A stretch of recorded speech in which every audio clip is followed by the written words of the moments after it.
Week 14 of the fantasy football season is here.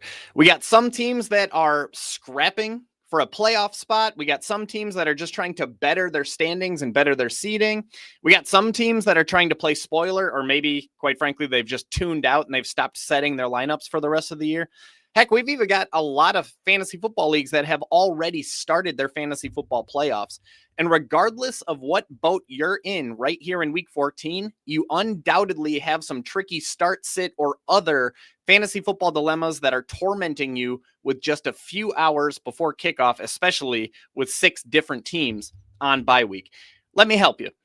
I spent 30 plus hours this week researching and writing about every fantasy relevant player in every NFL game when I was creating my week 14 heat map, which is something we're going to get into plenty today. It's a weekly resource that my subscribers use to outsmart their friends, dominate their leagues, take down DFS contests, and even cash in on NFL bets. Come take advantage of all that knowledge that's swimming around inside my head. Come take advantage of all that knowledge that's swimming around my spreadsheets, because for the next 1, maybe 2 hours, I'm going to answer as many fantasy football questions as I possibly can. So let's get into it right here, right now, live on episode 49 of Inside the 20 by Basement Brewed Fantasy Football.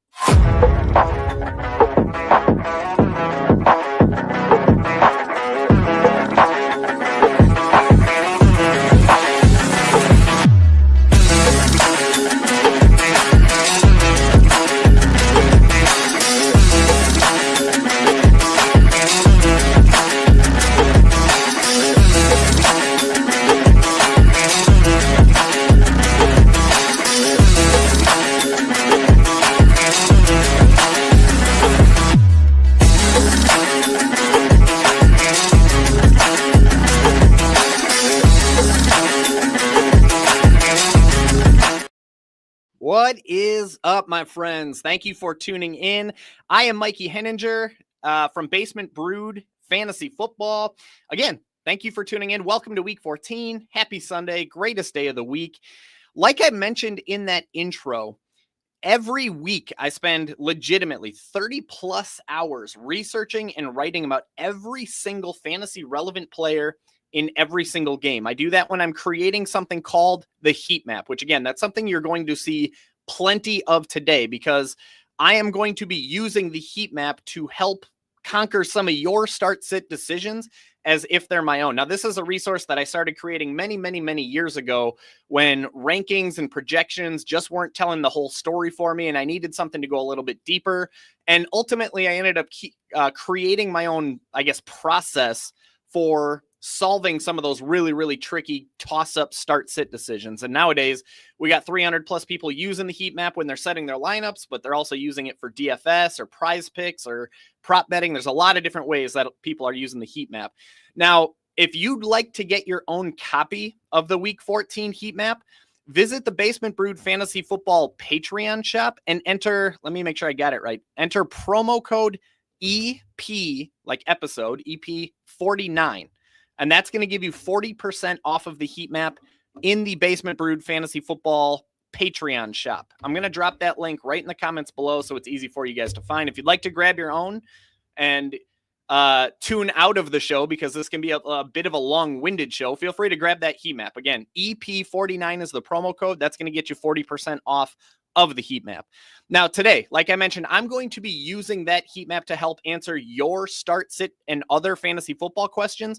So start dropping them in the comments. Looks like we got some that are funneling in already. I'm pretty terrible at monitoring the comments, but it looks like we got some coming in wherever you're tuning in, whether it's YouTube or Twitch or Facebook or wherever else this is streaming. I don't even know at this point. Now, before we dive in, if this is your first time tuning into the show, there are a couple things that you're going to want to know. Number one, this is not a quick show. This is not like a coin flip show. When I'm getting these start sit questions, I'm not saying if I get player A or player B, I'm not saying player A and moving on. Some of these take a while. Some of these take a long time, because I want to make sure that I'm doing everything I can in the next 60, 90, 120, however long we're able to go. I want to make sure that I'm doing my very best to give you the best possible recommendation. right? There's no way that we're going to get them all right. There's not a human on the planet that is going to get all of these correct. But I want to do everything I can to walk through your dilemma as if it's my own dilemma. And part of that means walking through my process for making these start-sit decisions. And that's where the heat map comes in. So the point is, if you're expecting this to be a quick hit show, tune out. It's not going to be. Some of these are going to take a while. That's just the way it's going to be. One thing to know about the heat map and one thing to know about that decision-making process is that all of it is rooted in data. It's stats, it's facts, it's information. None of it is gut feel. There's nothing about it where I'm like, man, I really feel like Garrett Wilson's going to have a good day today. None of that. My role as a fantasy football analyst is to give you as much information as possible to help you make the most informed decision to put yourself in the best possible position to be correct. Okay. Now, I'm going to do my best to get to as many questions as I possibly can. Last week we had a lot, and quite frankly, I wasn't able to get to all of them. And that bums me out, but eventually we run out of time. So if I miss your question, please feel free to email me, Mikey@basementbroodff.com, and I promise I will do my best to get back to you there. I'm going to do everything I can to get to your question, but if I miss it, please forgive me, send me an email, and I'll do my best to get back to it there. Last but not least, if you find yourself digging today's conversation, please be sure to like this episode and subscribe to the Basement Brood Fantasy Football YouTube channel. It means the world to me, and it helps me grow my business, grow my audience. It means a lot more than you might think when you just click a button. All right, I'm going to give you a quick second to do that. Like and subscribe to the channel as I pop open my first Week 14 beer here at 9 a.m.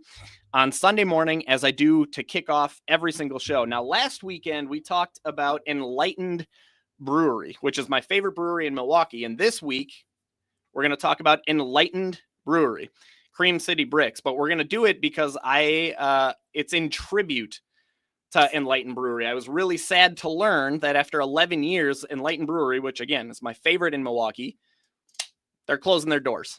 They're closing up shop. It honestly is it was a real punch to the gut because I've come to know the business owner quite a bit. Yeah, rest in peace, Enlightened. Derek popped in to say rest in peace, Enlightened. It's a real punch in the gut when you get to know the business owner and they have to close their shop, especially ever since I quit the corporate world and I started my own company. If this is your first time tuning in, this is what I do full time for a this is what I try and make a living doing. So as a fellow business owner for the first time, it's a real punch in the gut to ever see a fantasy football or to ever see a fellow small business close their doors. So today, this beer and all beers today are going to be in tribute to Enlightened Brewery. This one is my absolute favorite beer in the world right now. It's called Cream City Bricks. It's a cream ale. That's like my jam, a cream ale. I love it's got the Milwaukee Bucks. You can't really see it on camera, but it's got the Milwaukee Bucks colors, which is awesome. It's a terrific beer. It's by far my favorite beer in the world right now. Just bummed that these guys are closing the door. So Tommy, if you happen to be tuning in, cheers, brother. This one's for you. I'll be thinking about you guys. I don't know what's next, but I know you guys are going to crush it, whatever's next.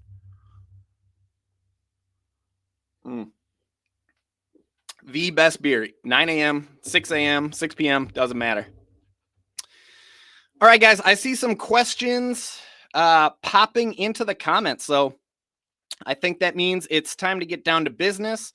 Let's go ahead. Let's hit the fantasy football field for diving in officially to episode 49 of Inside the 20, sponsored by our partner, Infinity Labs.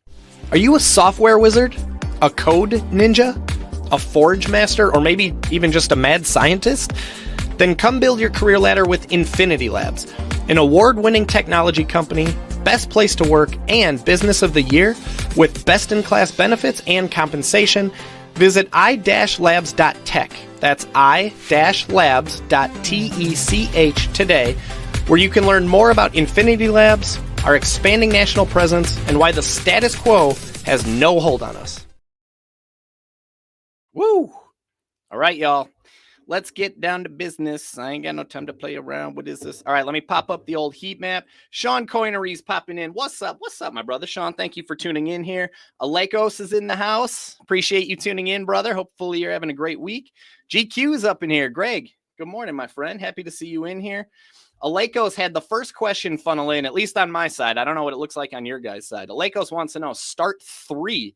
This one could take a minute. And I promise, guys, I will do my best to speed these up a little bit quicker. But we got a lot here. We got Malik Neighbors. There's a lot to talk about there already. Tyreek Hill, DK Metcalf, Braylon Allen, Amari Cooper, Keenan Allen. Good Lord, man. You're really testing me. Before I get too far into the beer, let me get back to the coffee. This one's going to be tough. All right. For starters, Malik Neighbors is scary. There's no way around it. The hip pointer injury, the hip pointers are already trouble for wide receivers in football to begin with. But again, we're talking about Malik Neighbors. We're talking about a guy who gets 11 plus targets per game. It's really, really difficult to bench that. I would say keep an eye on reports leading, like, you know how Sunday mornings are. We're going to see. And by the way, I'm terrible at keeping up with injury news while I'm on this show. I don't think people realize how tricky it is to like run a live event and try and pay attention to basically anything else. So there's probably going to be news that comes, and maybe it has already happened. There's probably going to be news on Malik Neighbors over the next hour or 2 hours. Just keep an eye on what that looks like. Like, is he going to be limited? Is he in that much pain that it's going to be really tough? I will tell you that the Twitter doctors that I follow and I've grown to trust over the years, they are concerned about his effectiveness. They think he'll be good enough to play, but they're concerned about the effectiveness of the hip pointer injury. They're troublesome for wide receivers. So there's definitely some risk there. It looks like you definitely have some other options we can look at here. So I'm popping up let me switch my screen here, the heat map that I was referencing earlier in the conversation. So let's start out with Malik Neighbors, who's one of the few players left here that's highlighted in red, which is usually meant to indicate injury concern, something we need to keep an eye on. Now, he's green column, green dot, which tells us, okay, generally speaking, we feel good about him because, again, he's Malik Neighbors. He's getting 11 plus targets per game, arguably the most impressive rookie wide receiver so far. Like, he's blowing Marvin Harrison out of the water so far. Now, I'm treating him as a solid wide receiver to play with a nice top 8 matchup in week 14. There's not a lot that we love about this game or the way that this game sets up for the Giants. Like, the Saints at Giants, there's a very low over under. It's just 41.5 points. That's not very high. In fact, it's the second fewest among all 13 games on the slate. That just tells us we're not expecting a lot of touchdowns here. And usually you want to target touchdowns in fantasy football because touchdowns are where the majority of fantasy football points come from. Now, the Giants, if we take the Saints out of the equation, the Giants are on their own are even worse than the over under, right? The Giants have an implied point total of just 19 points. That's tied for the third fewest among all 26 teams that are playing in week 14. So again, we're not feeling good about the Giants like at all. But again, we got Malik Neighbors. His first game with Drew Lock was encouraging. He had 13 targets. He caught 8 of them for 73 scoreless scrimmage yards. So he scored just over 15 PPR points per game. That was his first with Drew Lock. Not bad at all. He's now averaging 16.7 over the first 10 games. That's 11 plus targets, which is the most encouraging. He scored 15 plus PPR points in about 40% of his games. And he scored 10 to 15 PPR points in 5 of 10 games. So this guy's getting you a floor of about 10 points. And then he's got that massive ceiling of 15 or more, including some eruptions of 28.2, 28.7, etc. I don't need to tell you about Malik Neighbors. You know he's good. Now the matchup is pretty good too, especially since the Saints traded Marshawn Lattimore. The Saints are allowing the 8th most PPR points per game to enemy wide receivers, which includes the 7th most catches and the 5th most yards.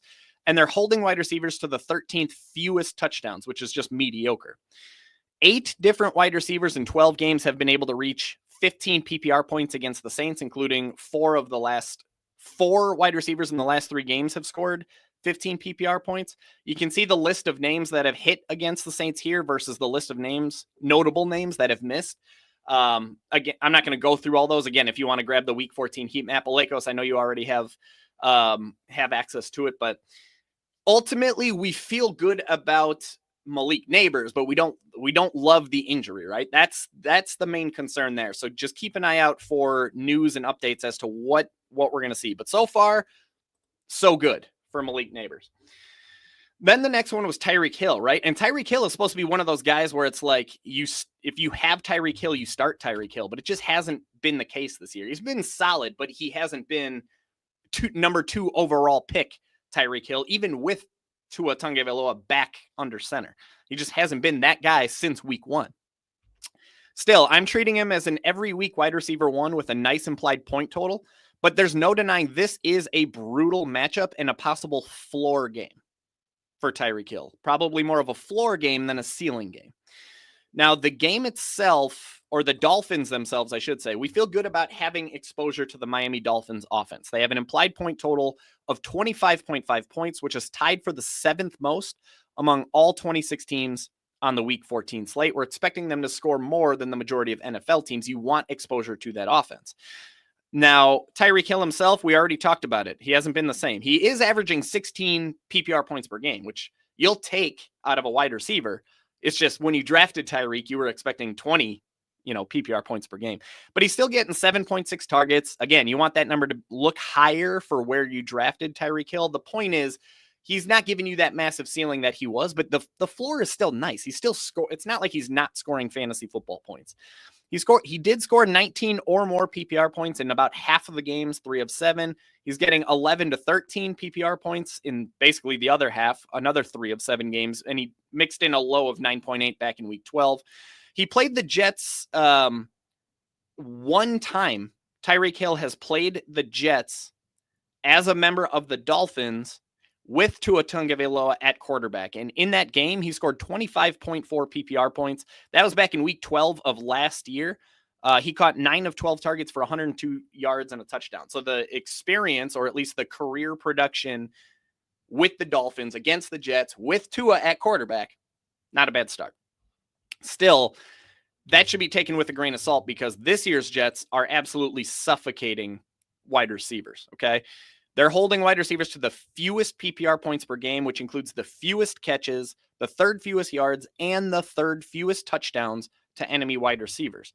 Just 13 wide receivers in 12 games, so just barely 1 wide receiver per game, has been able to score even just 10 PPR points against the Jets. That's not a lot. Like, you don't want 10 points from Tyreek Hill. You want a lot more than that. And the Jets are allowing basically just 1 wide receiver per game to get to 10. But 8 of those 13 were at least able to reach 15 PPR points, including 2 that scored 25. There are a noteworthy list of names that have been able to hit 15 against the Jets. Debo did it, Calvin Ridley, Cortland Sutton, Justin Jefferson, Pickens, Tank Dell, Marvin Harrison, Josh Downs. But there's also plenty noteworthy names that have kind of missed the mark, including most recently DK Metcalf and Jackson Smith-Njigba, who was red hot going into that game. Okay, so Tyreek Hill, it's one of those things where it's like you should feel good about having him in your lineup, and it's really hard to have him on the bench, but there's as much red flags to his week 14 profile as there will be all season, just considering the matchup. The next one on the list was who we just talked about, DK Metcalf. Now, DK Metcalf, they're going against the Arizona Cardinals. We don't necessarily feel great about the Seahawks as an offense in week 14. They have an implied point total of just 21 points. That's actually the 10th fewest among all 26 teams on the week 14 slate. DK Metcalf, he's been very boomer bust this year. He scored 14 or more PPR points in half of his games, but he also scored fewer than 11 points in the other half of his game. So he's either getting you 14 or more, or he's getting you less than 11. There's no in between, at least so far this year. Now, DK Metcalf, by the way, has a huge problem against not only the Arizona Cardinals, for what it's worth, but basically the entire NFC West. He struggles big time in division games. So against the Cardinals in particular, just 2 weeks ago in week 12, he scored just 9.9 PPR points, 5 targets, 4 catches, 59 scoreless yards. He entered this season averaging a nauseating 7.4 PPR points per game. and 6.3 targets per game in 3 career contests versus the Cardinals with Geno Smith as his quarterback. Entering this season, he played the Cardinals 3 times with Geno, and he's averaging 7.4 PPR points per game. Not good. He scored 5.4 points on 7 targets in week 6. Well, you can read all this last year. Again, this is one of those things that we don't need to dig too far into. But he has scored fewer than 8 PPR points in 5 of 8 career games against the Cardinals. Not great for DK Metcalf. And then when you think about his matchup in terms of how the Cardinals are doing against wide receivers, they are technically allowing the 13th most PPR points per game to enemy wide receivers, but we use the term most lightly here. Like 13th most is very middle of the pack. 13 out of 32 is basically like almost dead center, right in the middle. They are allowing the 8th most catches, the 10th most yards, but they're also holding wide receivers to the 9th fewest touchdowns. So DK Metcalf theoretically would want to butter his bread on catches and yards, perhaps with a lessened opportunity to find the end zone. 8 wide receivers in the last 10 games have been able to score at least 15 points against the Cardinals, including 2 that scored more than 20. Very mediocre defense when it comes to stopping wide receivers. But again, DK Metcalf has struggled against the Cardinals. He struggled against the 49ers, the Rams. Like the NFC West gives DK Metcalf fits. And then when you couple that with the fact that the Seahawks aren't expected to score all that many points, just 21, I would have DK Metcalf behind Tyreek Hill so far in this conversation. The next name in the conversation was Braylon Allen. Now, I will be the first to tell you that I am not as bullish on Braylon Allen as it seems like everybody else is. Like, don't get me wrong, I'm using him in plenty of spots. I am treating him like a plug-and-play RB2 in a not scary matchup. But the things we don't like about Braylon Allen are, number one, they are now 6. I think the spread moved to 6.5. Yeah, 6.5. They are 6.5 point road underdogs against the Miami Dolphins. Okay. Also, fellow rookie Isaiah Davis mixed in more frequently than people realized last week. And it's very possible that Isaiah Davis is the guy who handles passing down work while Braylon Allen serves as the first and second down running back, the short yardage running back. But you're talking about a Jets offense that is 6.5 point underdogs, which is a wide enough spread to cause red flags, because if the Jets fall that far behind the Miami Dolphins and they fall behind early, theoretically, they could fall into a negative game script, need to abandon the run, pass the ball a lot more, and that type of game script could actually benefit Isaiah Davis more than it benefits Braylon Allen. Second, the Jets have a really low implied total. Their implied point total is just 19.5 points. They're not even expected to reach 3 touchdowns. And if you're taking the passing game away from Braylon Allen, you're taking potential rushing volume away from Braylon Allen if they fall way behind the Miami Dolphins. Now, who knows if that'll happen, but if they do, you're going to take away rushing volume. And then if the Jets aren't expected to score a lot of touchdowns, you're taking away touchdown opportunity from Braylon Allen as well. So I'm not nearly as bullish on Braylon Allen as the majority of people seem to be. And I get it, right? You take Breece Hall out of the equation, that's what, 19-ish targets, 17 touches, 17 plus touches per game. There's like, I'm not saying Braylon Allen's going to do nothing. I just think people that are expecting him to come in and be an instant RB1 might be a little bit disappointed. Now, if you're not really all that familiar with Braylon Allen, here's a couple things to know about him. He's a 20-year-old 4th-round rookie from Wisconsin. Go Bucky, go Badgers. And he is now, last week, Braylon Allen out-touched Isaiah Davis, who's also a fellow rookie, by the way, 5th-round rookie from South Dakota State. He did out-touch Isaiah Davis 7-4, so it was actually a lot closer in touches than you may think. But Isaiah Davis did have more targets than Braylon Allen did, 3-2, and it's entirely possible that Davis is the pass-catching guy. Braylon Allen is averaging a respectable 4.3 yards per touch after 79 NFL touches this year. And in the 2 games that Braylon Allen did handle double-digit touches this year, which was week 3 and week 8, he averaged 13 touches per game, including 1.5 targets and catches for 50 scrimmage yards and 0.5 touchdowns. He scored 1 touchdown in 2 games. He's averaging, in those 2 games, he averaged 9.5 PPR points per game after scoring 9.8 points on 14 touches in week 3. And then he scored 9.2 points on 12 touches, all of which were carries in week 8. If it's helpful, here's what I wrote about Braylon Allen in my 2024 rookie draft guide for my Dynasty League subscribers. Very young running back, but very experienced running back. After entering college as a 17-year-old freshman, nothing special athletically, but good at getting what's blocked before adding 1 to 3 more yards by simply falling forward. He's a heavy volume type of running back, and that's what you're hoping for with Braylon Allen, is that the Jets feed him plenty of volume. And again, as 6.5-point road underdogs that are at risk of falling far behind the Dolphins, that puts rushing volume at risk more often than not for running backs. That's the concern with Braylon Allen. Now, the matchup itself is fine. The Miami Dolphins, they're allowing the 12th most PPR points per game to running backs. That includes the 6th most running back touchdowns. So there is some optimism to find the end zone there. But that said, despite that touchdown allowance, the Dolphins are actually holding running backs to the 10th fewest touches and 14th fewest scrimmage yards. They're they're mid as far as the matchup goes on the ground as it pertains to rushing. They're holding running backs to the 14th fewest rushing yards. They're allowing the 8th most rushing touchdowns, and they're mediocre through the air. They're holding running backs to the 11th fewest catches, but they're allowing the 12th most receiving yards and 7th most receiving touchdowns. Mediocre across the board, okay? I'm spending too much time talking about the Dolphins defense when the takeaway is that they're mediocre. Okay, they're mediocre across the board. 6 running backs in 12 games have been able to score 15 points. We feel fine about Braylon Allen. He is going to give you a safer bet for fantasy points, a safer bet for touches than DK Metcalf.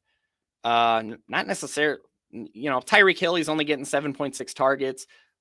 Malik Neighbors is getting 11 plus targets, but Braylon Allen is going to feel like a somewhat safe-ish type of RB, plug-and-play RB2. We feel fine about Braylon Allen. I don't love him. I don't hate him. I'm just kind of meh on him, which is why he lands in the yellow column, geniusly labeled meh. Amari Cooper, I'm just going to eliminate Amari Cooper from this equation because I already know I don't like him as much as the other guys, because the guy he's just not playing that much in the Bills offense. He has yet to, let me pop open this because I'm not recalling the number off the top of my head. He has yet to reach 52% of the offensive snaps in a game with the Buffalo Bills. That's going to happen at some point, but if you want to roll the dice and gamble that that's going to be this week, I wouldn't do that when you have all these other options. You got Malik Neighbors, you got Tyreek Hill, you got DK, you got Braylon Allen. It'd be really hard for me to choose a guy playing less than basically just 50% of the snaps to put in Amari Cooper. So I'm going to eliminate him from the equation just for the sake of time. And then last but not least, Keenan Allen. Keenan Allen is balling with new offensive coordinator, or now head coach, Thomas Brown. What an ascension that guy's had. He went from passing game coordinator like 3 or 4 weeks ago to offensive coordinator to head coach. Like, pretty soon he's going to be the GM, president of the United States. Like, this dude is just climbing ladders left and right. We're treating Keenan Allen as a heating up wide receiver 3, but this is a really difficult matchup and a low scoring game in week 14. We don't feel great about the Bears offense in week 14. They have an implied point total of just 20.5 points, which is tied for the 8th fewest among all teams. Keenan Allen, this was early in the week. I think I wrote this one on Tuesday. He's dealing with an ankle injury that kept him out of practice on Wednesday, but he's since he's even been removed from the injury report. So no concerns there. Keenan Allen's good to go. Fire him up. Don't even think about injury. Now he's heating up under Thomas Brown. He scored 23 plus PPR points in each of the last 2 games, and he has 8 or more targets in all 3 games under Thomas Brown. Now, the concern here with Keenan Allen this week is the matchup, okay? And the game script. Or the implied total. We don't love how many points the Bears are expected or not expected to score. The San Francisco 49ers, they're holding wide receivers to the 5th fewest PPR points per game, which includes the 5th fewest catches, 6th fewest yards, 9th fewest touchdowns. Just 5 wide receivers in 12 games have been able to reach 15 PPR points against the 49ers. So we don't love that for Keenan Allen. But again, he's one of those guys that's just getting a ton of targets. So, and I think you mentioned to Lakos that this is full PPR. So we feel good at least about him getting the targets, getting the catches, especially since the Bears will theoretically be playing from behind. They'll have to throw the ball. Keenan Allen should get targets there. But if it's me and I have to choose 3 of these guys, I would say Tyreek Hill is going to be a guy that's like locked in. I would have a lot of trouble leaving that kind of upside on my bench. The Dolphins have the highest implied point total among all of the teams in this equation, right? They have a higher in total than the Giants, than the Seahawks, than the Jets, not the Bills. The Bills got them beat. But again, Amari Cooper, 52% of the snaps. Don't love that. And then the Bears. So Tyreek's in. Tough matchup, but still, the offense rolls through him, rolls through Tyreek Hill. He's one of very few players that the Dolphins will funnel their offense through. Tyreek's locked in. Malik Neighbors, if we get reports that he's good to go, and we're not expecting setbacks, we're not expecting limitations, we're not expecting a snap count. If it's like full go for Malik Neighbors, you got to put him in. Great matchup, 11 plus targets. Giants will be throwing the ball. I would have him in there as well. So to me, it really comes down to Keenan Allen versus DK Metcalf versus Braylon Allen. So Allen, and Metcalf. Now there, we got the Seahawks, who are expected to score. Come on, computer, work with me here. Seahawks are expected to score 21 points. Jets are expected to score 19. We don't love that for Braylon Allen. And then the Bears are actually expected to score a not bad, where are the Bears? 20 points. Tough matchup, mediocre matchup, tough matchup. If it's me in that last spot, Alekos, Keenan Allen against the 49ers, DK Metcalf against the Cardinals. I would say Braylon Allen is going to be your safe bet. Like if you're just trying to get a guaranteed, if you're trying to get a guaranteed like 10 points, I'd go with Braylon Allen. If you're trying to hit it hard and hit a home run and hit it out of the park, I think DK might be the way to go, just based on the possibility of shootout. Like the over under is nothing special. It's 44.5. So it doesn't necessarily imply this massive shootout, but you think about the Cardinals offense, you think about the Seahawks offense, there is some shootout potential. So I think DK Metcalf is the home run option, whereas Braylon Allen's going to be the safer option. And then Keenan Allen is somewhere in the middle of that because we know he's going to get the targets. The matchup is scary for Keenan Allen, but I still feel pretty confident in him getting targets, getting catches. He's not the type of wide receiver where we need him to have these big explosive plays to pay off in fantasy football. He's the type of wide receiver that can get 10 plus targets and then give you that safe floor performance of 7-8 plus catches, 70-80 plus yards. So I think he's somewhere in between those two guys. If it's me, I'm going Tyreek Hill, Malik Neighbors, and then Metcalf for upside, Braylon Allen or Keenan Allen for safety. And I know Lakos, I know you're in the BBFF Discord server, so definitely feel free to drop. Maybe you already have. Feel free to drop that question in the start sit category or the start sit channel on the Basement Brood Fantasy Football Discord server. If anybody's listening and wants to join this thing, shoot me an email. We can talk about how to get you in there pretty easily. All right. So for me, Malik Neighbors, Tyreek Hill, DK Metcalf for the home run play, and then Braylon Allen is going to be the safest bet. So do with that what you, and then again, Keenan Allen's going to be somewhere in the middle. Hope that helps, Alekos. I know that's not like if I'm picturing myself putting this lineup together, I'm going with Tyreek, I'm going with Malik Neighbors, and then I'm going with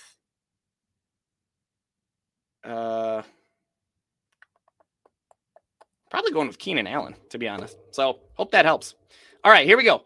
Brian Miller got Henry out. Should I start Tyrone Tracy or Zach Charbonnet? Zach Charbonnet, my friend. I do like Tyrone Tracy this week, but Zach Charbonnet is just going to walk into a bell cow type of role. Like the Seahawks, it's not the sort of thing where the Seahawks are going to turn to this committee. They're just going to throw Zach Charbonnet into Kenneth Walker's role. He's almost a lock for 15 plus touches.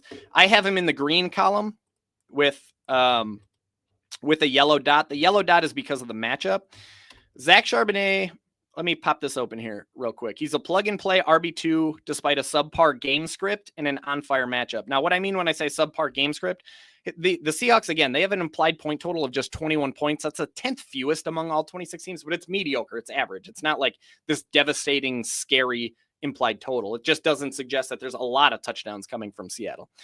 The Seahawks are technically underdogs. I don't love that for running backs, but the spread is just 2.5 points. We're expecting this to be a close game. We're not expecting this to be a blowout like the Jets and Dolphins that we talked about with Braylon Allen. Now, Kenneth Walker being out, that means there's 18.3 backfield touches up for grabs, including 4.5 targets in Seattle's backfield. And again, they're not going to turn to a committee. It's going to be Zach Charbonnet's backfield. 2023 second-round pick from UCLA, one of my favorite picks in the 2023 class. I was bummed when he went to Seattle because he's one of my favorite picks, and now he's going to be stuck behind Kenneth Walker. In 9 career NFL games where Zach Charbonnet has handled double-digit touches, he's averaging 13 PPR points per game on 15.4 touches per game, and he scored 10-plus PPR points in 6 of those 9 very nice games, including 3 games over 16 with a high of 25.7. If you want to take that even higher, there have been 5 career games where Zach Charbonnet handled at least 18 touches. And in those games, he's averaging 16.6 PPR points per game on 19.8 touches per game. And he scored 12 plus PPR points in 4 of 5 of those contests with 3 games over 16. Okay. Feeling really good about Zach Charbonnet without Kenneth Walker. The Cardinals are a bit of they're kind of mediocre across the board on defense. When it comes to running backs, the Cardinals are technically allowing the 13th most PPR points per game to enemy running backs, including the 11th most touches and the 12th most scrimmage yards. Mediocre matchup on the ground. They are vulnerable through the air. They're giving up the 12th most catches and the 9th most receiving yards and the 7th most receiving touchdowns. So they do give up production through the air, which is something that Zach Charbonnet is capable of taking advantage of. 7 running backs in 12 games have scored 15 or more PPR points against the Cardinals, but they are on fire a bit lately. There have been just 2 running backs in the last 8 games that have been able to reach 15 PPR points against the Cardinals. So just keep in mind the Cardinals are playing really good football on the defensive side of the ball. I think a underrated football. I don't think enough people are talking about the Cardinals this year just in general. But anyway, I feel really, really good about Zach Charbonnet. He's a plus.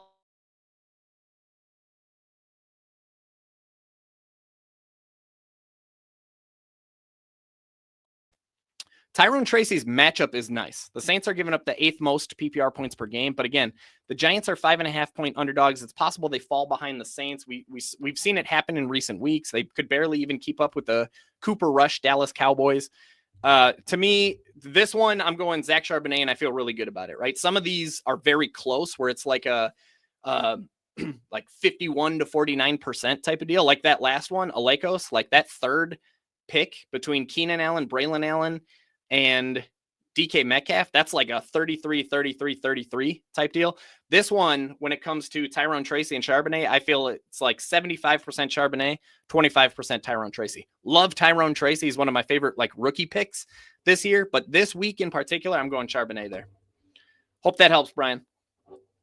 Good morning, Alex.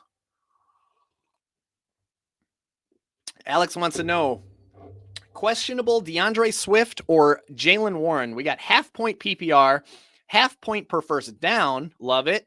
That's a very, I don't know if you've never played in a point per first down league, check it out. It makes things interesting. So half-point PPR, half-point per first down. And if it matters for these two, I get an extra 0.33 points per reception.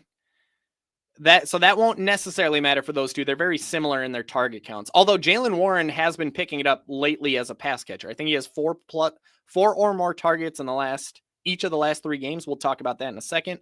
And 0.02 points per receiving yard. Okay, cool. So let's get into those. So DeAndre Swift, Chicago Bears. Oh, yes. Okay. So DeAndre Swift's one of those guys where the red flags for him this week are the injury, but it sounds like he's going to be good to go. Bears only called up 1 running back from the practice squad, and that was for Rashawn Johnson, who's out with a concussion. And the other thing is the game script, right? The Bears aren't expected to score a lot of points. They're underdogs. We don't love that for our running backs. They're only expected to score 20.5 points. and they're 3.5-point road underdogs. Now, DeAndre Swift is averaging 13.7 PPR points per game after he's been very, very boomer bust with the Bears. He scored 14 or more PPR points in half of his games, but he also scored fewer than 10 PPR points in the other half of his games. He's getting you 14 plus, or he's getting you less than 10. It's wild. He's been cold lately. He scored fewer than 10 PPR points in 3 of the last 4 games. Now, for your league here, Alex, he is getting 3.3 targets per game. He's averaging just under 3 catches per game. And I do have data for, give me 1 second to pop this up, receiving yards. That's wild that you get extra per receiving yards. So just give me 1 second to pull this up because I think it's going to be interesting here. Every time I do one of these streams, my computer goes dreadfully slow. This is all the back end spreadsheets that I'm using when I'm creating the heat map. And then Jaylen Warren is the other one. All right. While we're waiting for that to load, I'll come back to that. Let's go over to Jaylen Warren. Now, last week with Jaylen Warren, we saw some concerning usage. He just kind of fell off a cliff in terms of rushing. Where's Pittsburgh? Here we go. Okay. Now, the things that we like for Jaylen Warren, the game script, for one. We love that the Steelers have a solid implied total. They're expected to score 25 points. That's the 8th most among all 26 teams on the week 14 slate. So we're expecting touchdowns. Okay. That's a good thing. Typically, if you have an offense that's expected to score 25 points, you want exposure to that offense. More so than the Bears that are only expected to score 20 points. We also love that the Steelers are strong 6.5-point home favorites. Okay. That's a wide spread. That's a run heavy spread. If we know there's one thing in the world Arthur Smith wants to do, it's run the football. And when you're up by 6 points, 6.5 points, that gives you an opportunity to do that. Okay. So this game script sets up very well for Najee Harris and Jaylen Warren. Now, the concern there is what I mentioned right here. Jaylen Warren had 3 carries last week. That's it. 3 carries, 9 scoreless yards. Now, thankfully, he did catch 4 of 4 targets for 55 scoreless yards to end the day with 10 plus PPR points. But he went from 5 straight games with 11 or more touches down to just 7 touches last week, which is definitely a red flag. But I did note that it's possible that Najee Harris was cruising last week. He was crushing. Okay, he was getting 5.9 yards per touch in the same game. It's possible that the Steelers wanted to ride the quote unquote hot hand and just keep feeding Najee because he was chunking him last week. I'll skip the part about Jaylen Warren because we're going to flip over to the other sheet. But by the way, he's done really well against Cleveland. Very small sample size here. Against these very same Browns back in week 12, so just 2 weeks ago, he handled 14 touches, including 3 catches on 5 targets for 64 scrimmage yards and 1 touchdown. He got 15.4 PPR points. He entered the season averaging 18 plus, despite just 11 touches against the Browns after 2 contests last year. He scored 12.6 PPR points on 10 touches in week 2, 23.5 PPR points on 12 touches in week 11. Now, the Browns this year are pretty tough on running backs. They're holding them to the 7th fewest PPR points per game, including the 4th fewest touches, 5th fewest scrimmage yards. They're an up and down matchup on the ground, specifically rushing, not receiving. They're holding running backs to the 9th fewest rushing yards, but allowing the 5th most rushing touchdowns. Whereas through the air, they're very stingy through the air. So keep that in mind for your league where it's 0.33 PPR, 0.02 per catch or per receiving yards. Man, that's tricky to say. Now, take that with a grain of salt, though, right? Because a lot of times it depends on the running backs that they went against. Like if you face Derrick Henry twice a year, that's going to impact the amount of pass targets and catches and receiving yards that go to a running back. Obviously not much, but just something to keep in mind. But only 3 running backs in 12 games have been able to reach 15 plus PPR points against the Browns. That's it. So 25% of the time, the Browns are letting a running back score 15 or more PPR points. That's not super encouraging. Now, the receiving numbers. So back behind the curtain here real quick.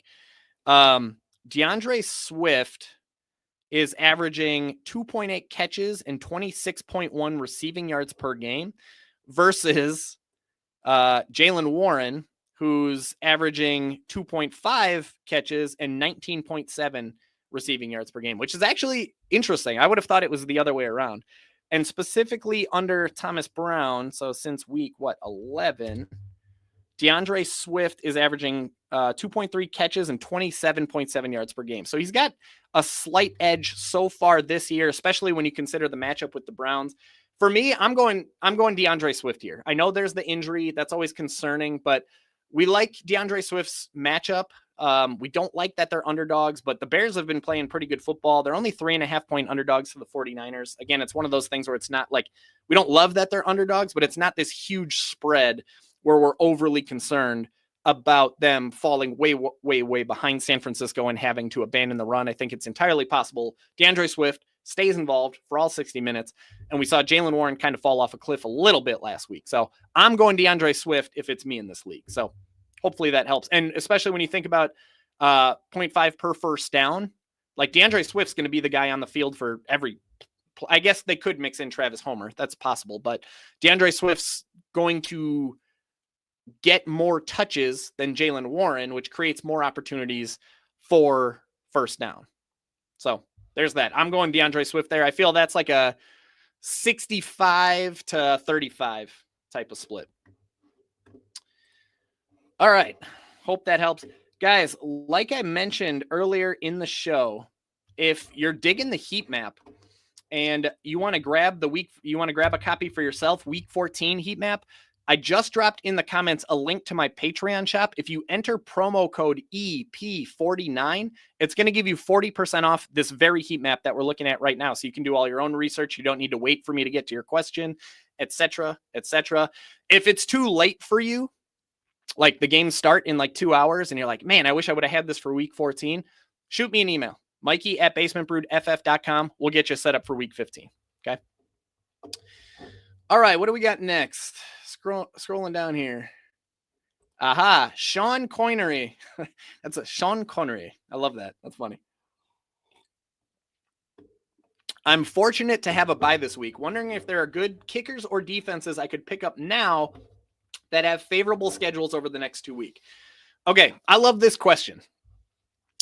For kickers, I have good news and bad news. Now, the good news is I have been working on a kicker project, a research project all year. And my subscribers that are in my Discord server know this. My subscribers that use the heat map know this because I have it all.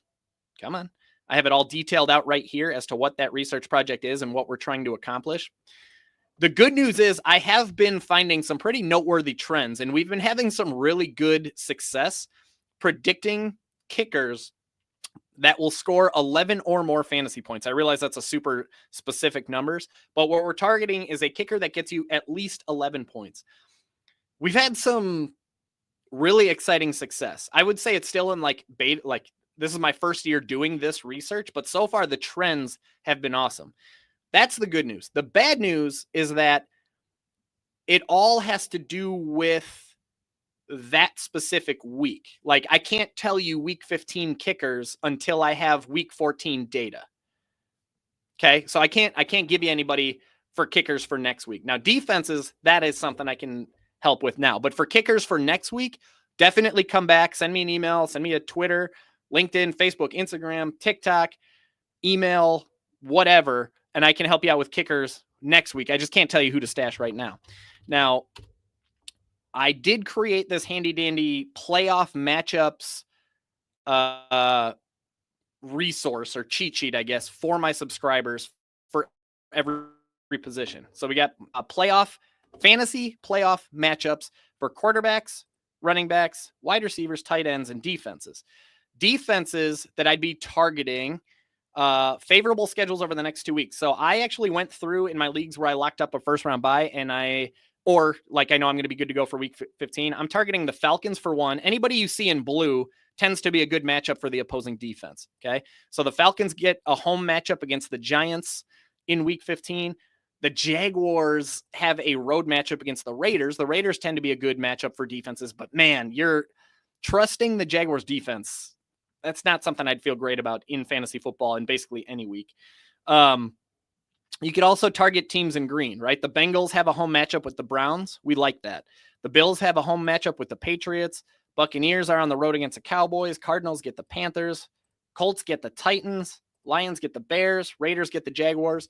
There's definitely a lot of, I would be targeting, the Falcons would be my number one pick for week 15. If you can scoop up anybody that's likely available, I was able to get the Falcons in every league that I tried to get the Falcons.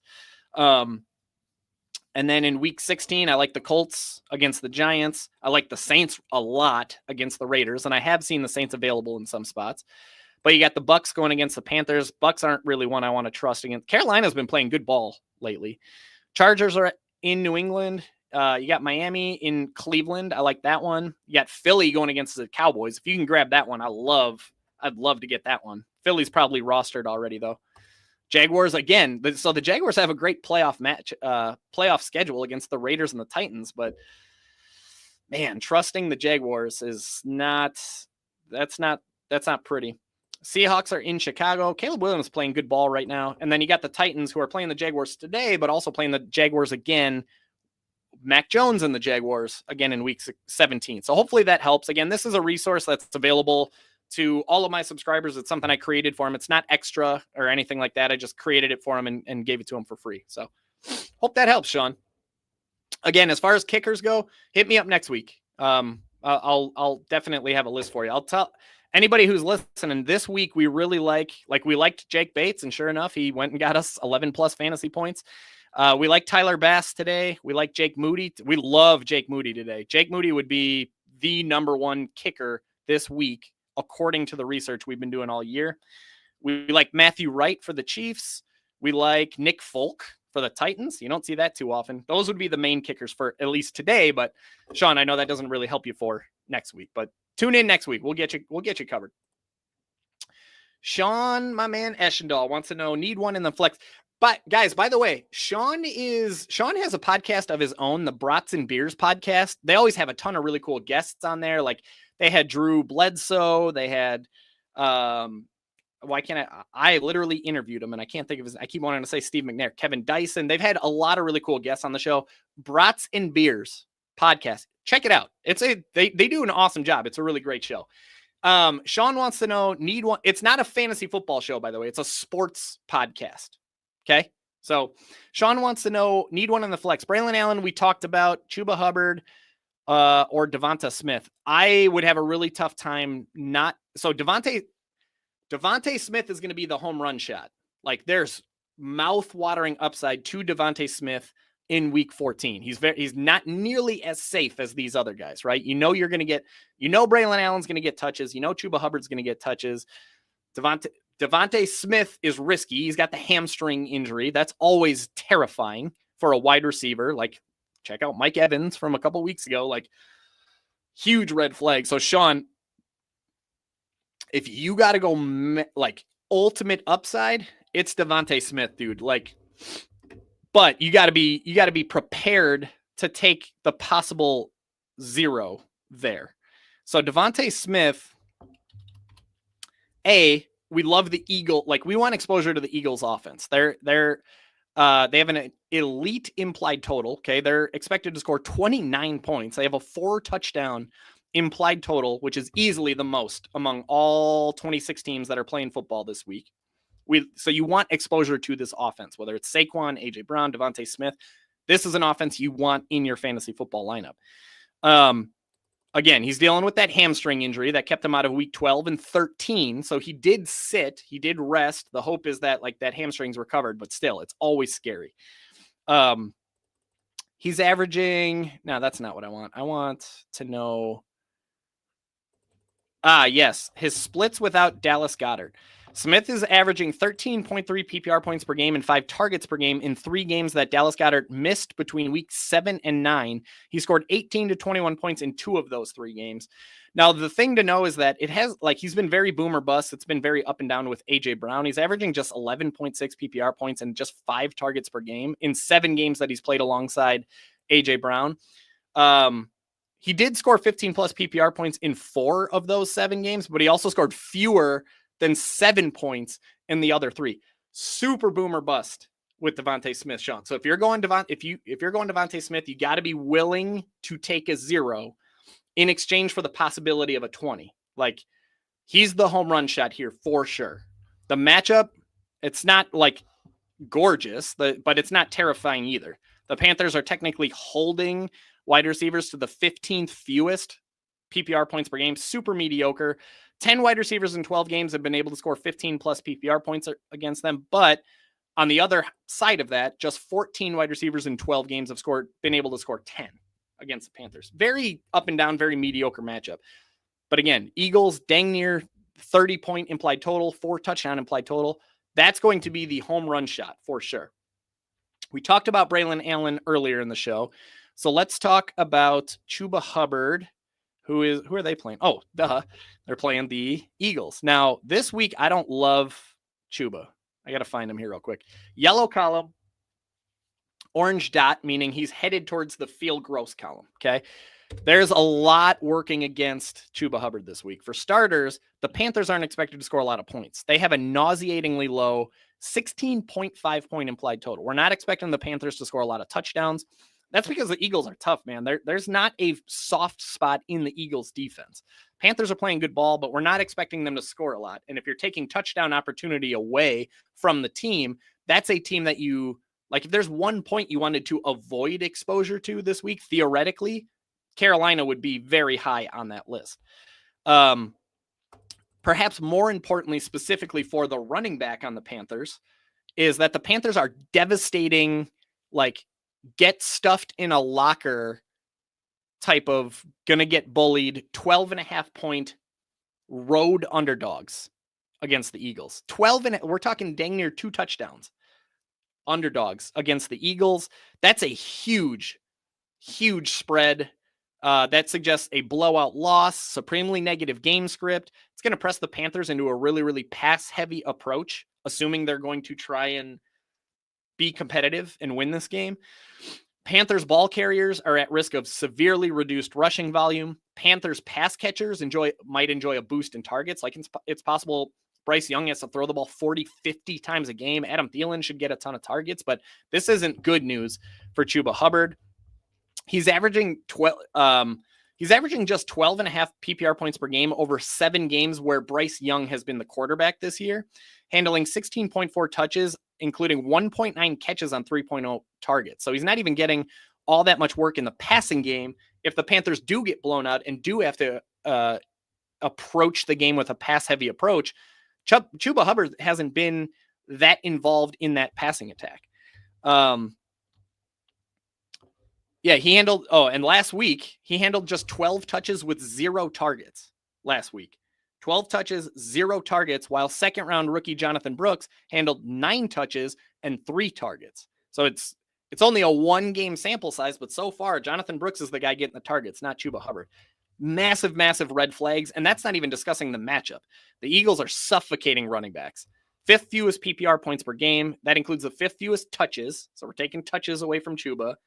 9th fewest scrimmage yards, fewest running back touchdowns. Like, no defense in football is limiting running backs to less touchdowns than the Philadelphia Eagles. Okay. They're holding running backs to the 7th fewest rushing yards, 4th fewest rushing touchdowns. Just 3 running backs in 12 games have been able to reach 15 PPR points, none of which have been able to reach 18 PPR points against the Eagles. There's too much working against Chuba Hubbard in week 14 for me to feel any kind of confidence putting him into my fantasy football lineup. So if it's me, if I'm going for the home run shot, it's Devontae Smith. If I'm going for the safer play, I'm going Braylon Allen.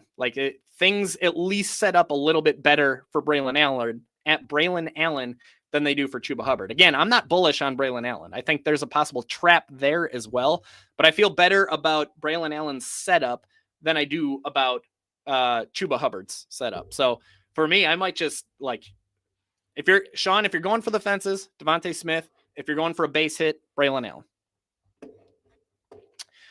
Woo-wee. Here we go. Hey, brother, do I go? Hey, Dave, how are you, sir? Hey, brother, who do I go with at number 2 wide receiver? Adams, Addison, Westbrook. Who's Westbrook? Oh, Westbrook Akine. Okay, I was thinking Dede Westbrook for a second there. Okay, Devontae Adams, Jordan Addison, Nick Westbrook Akine, or Deebo Samuel? Also, who do you put at flex after choosing wide receiver 2? I also have Disley on the bench. Dude, Disley's got the best possible matchup for all tight ends this week, but no, you can't go him over these other. So you need 2 of these wide receivers, basically. Adams, Addison, Westbrook, and Deebo.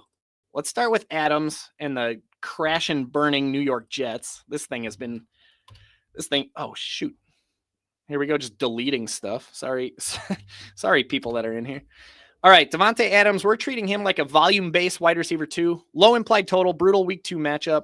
What we don't like about the Jets, we talked about this with Braylon Allen, they're only expected to score 19 points, okay? So we're not expecting a lot of touchdown from the Jets in general.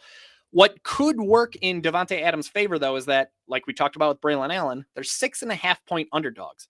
If it gets to a spot where the Dolphins are ahead, the Jets have to abandon the run. Maybe they already embrace a pass-heavy approach because they're missing their stud running back. Davante Adams could be in line for a uptick in targets. Not that he even needs one.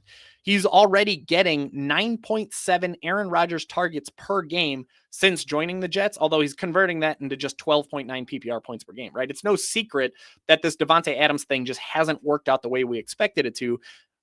But any of us who have watched football over the last half decade knows what 9.7 targets in an Aaron Rodgers offense when you're Davante Adams, we know what that could mean, right? Maybe Aaron Rodgers isn't as good as he once was, but he's as good once as he ever was. Shout out to anybody who knows what song I just quoted.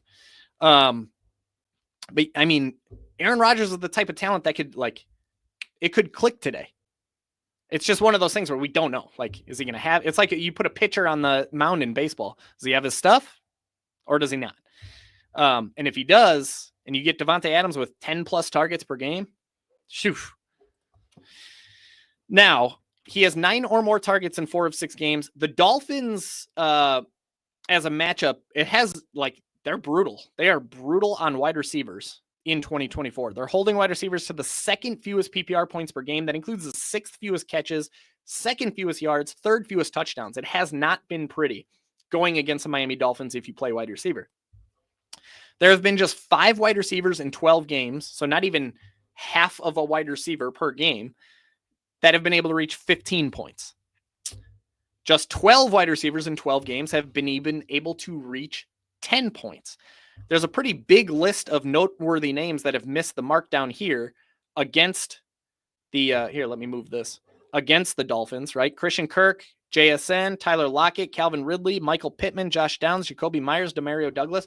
All of those guys missed against Miami. They took a swing, but they missed, while DK Metcalf, Marvin Harrison, Cooper Kupp, Puka Nacua, and Jaden Reed were all able to hit against the Miami Dolphins. Now, who's the other one? Other ones. Jordan Addison. Okay, so I have Jordan Addison in a lot of my DFS contests this week because I wanted exposure to Minnesota's passing attack, but I couldn't afford Justin Jefferson in a lot of my DFS contests. But still, ultimately, we feel pretty good about Jordan Addison. Now, there's almost no world where I'm going to play Jordan Addison over Davante Adams. Even despite good matchups, bad matchups, I'm still going Davante. But still, we need 2 wide receivers here, so let's jump into it. Jordan Addison is a boom or bust wide receiver 3. Pretty good chance of booming. This is going to be a high-scoring game. It's a top 7 matchup. Falcons at Vikings has a solid over-under of 46.5 points, which is tied for the 4th highest among all 13 games. There's definitely some shootout potential here if the Falcons can exceed their 20.5-point expectations. You know Kirk Cousins is going to come into this game motivated to show Minnesota that he's still got it, although it's been pretty rough going as of late. The Vikings in particular have a strong implied point total of 26 points. That's the 6th most among all 26 teams. You want exposure to the Minnesota Vikings offense. This is an offense that you want exposure to this week.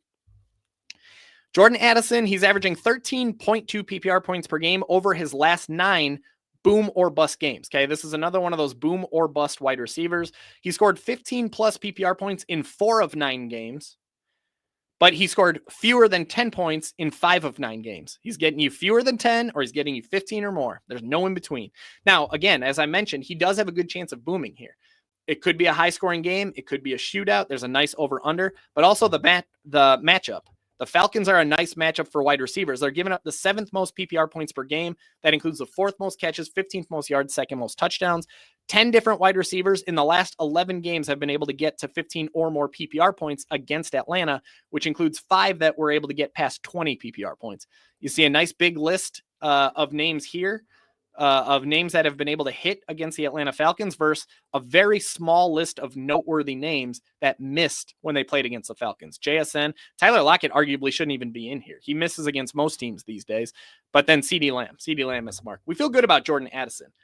Forced to choose between Jordan Addison and Davante Adams, I'm still taking Davante Adams just based on 10 plus Aaron Rodgers targets per game in a game that they're expected to lose by a full touchdown. They need to throw the ball. I'm still going Davante there, but you need 2 wide receivers. We feel good about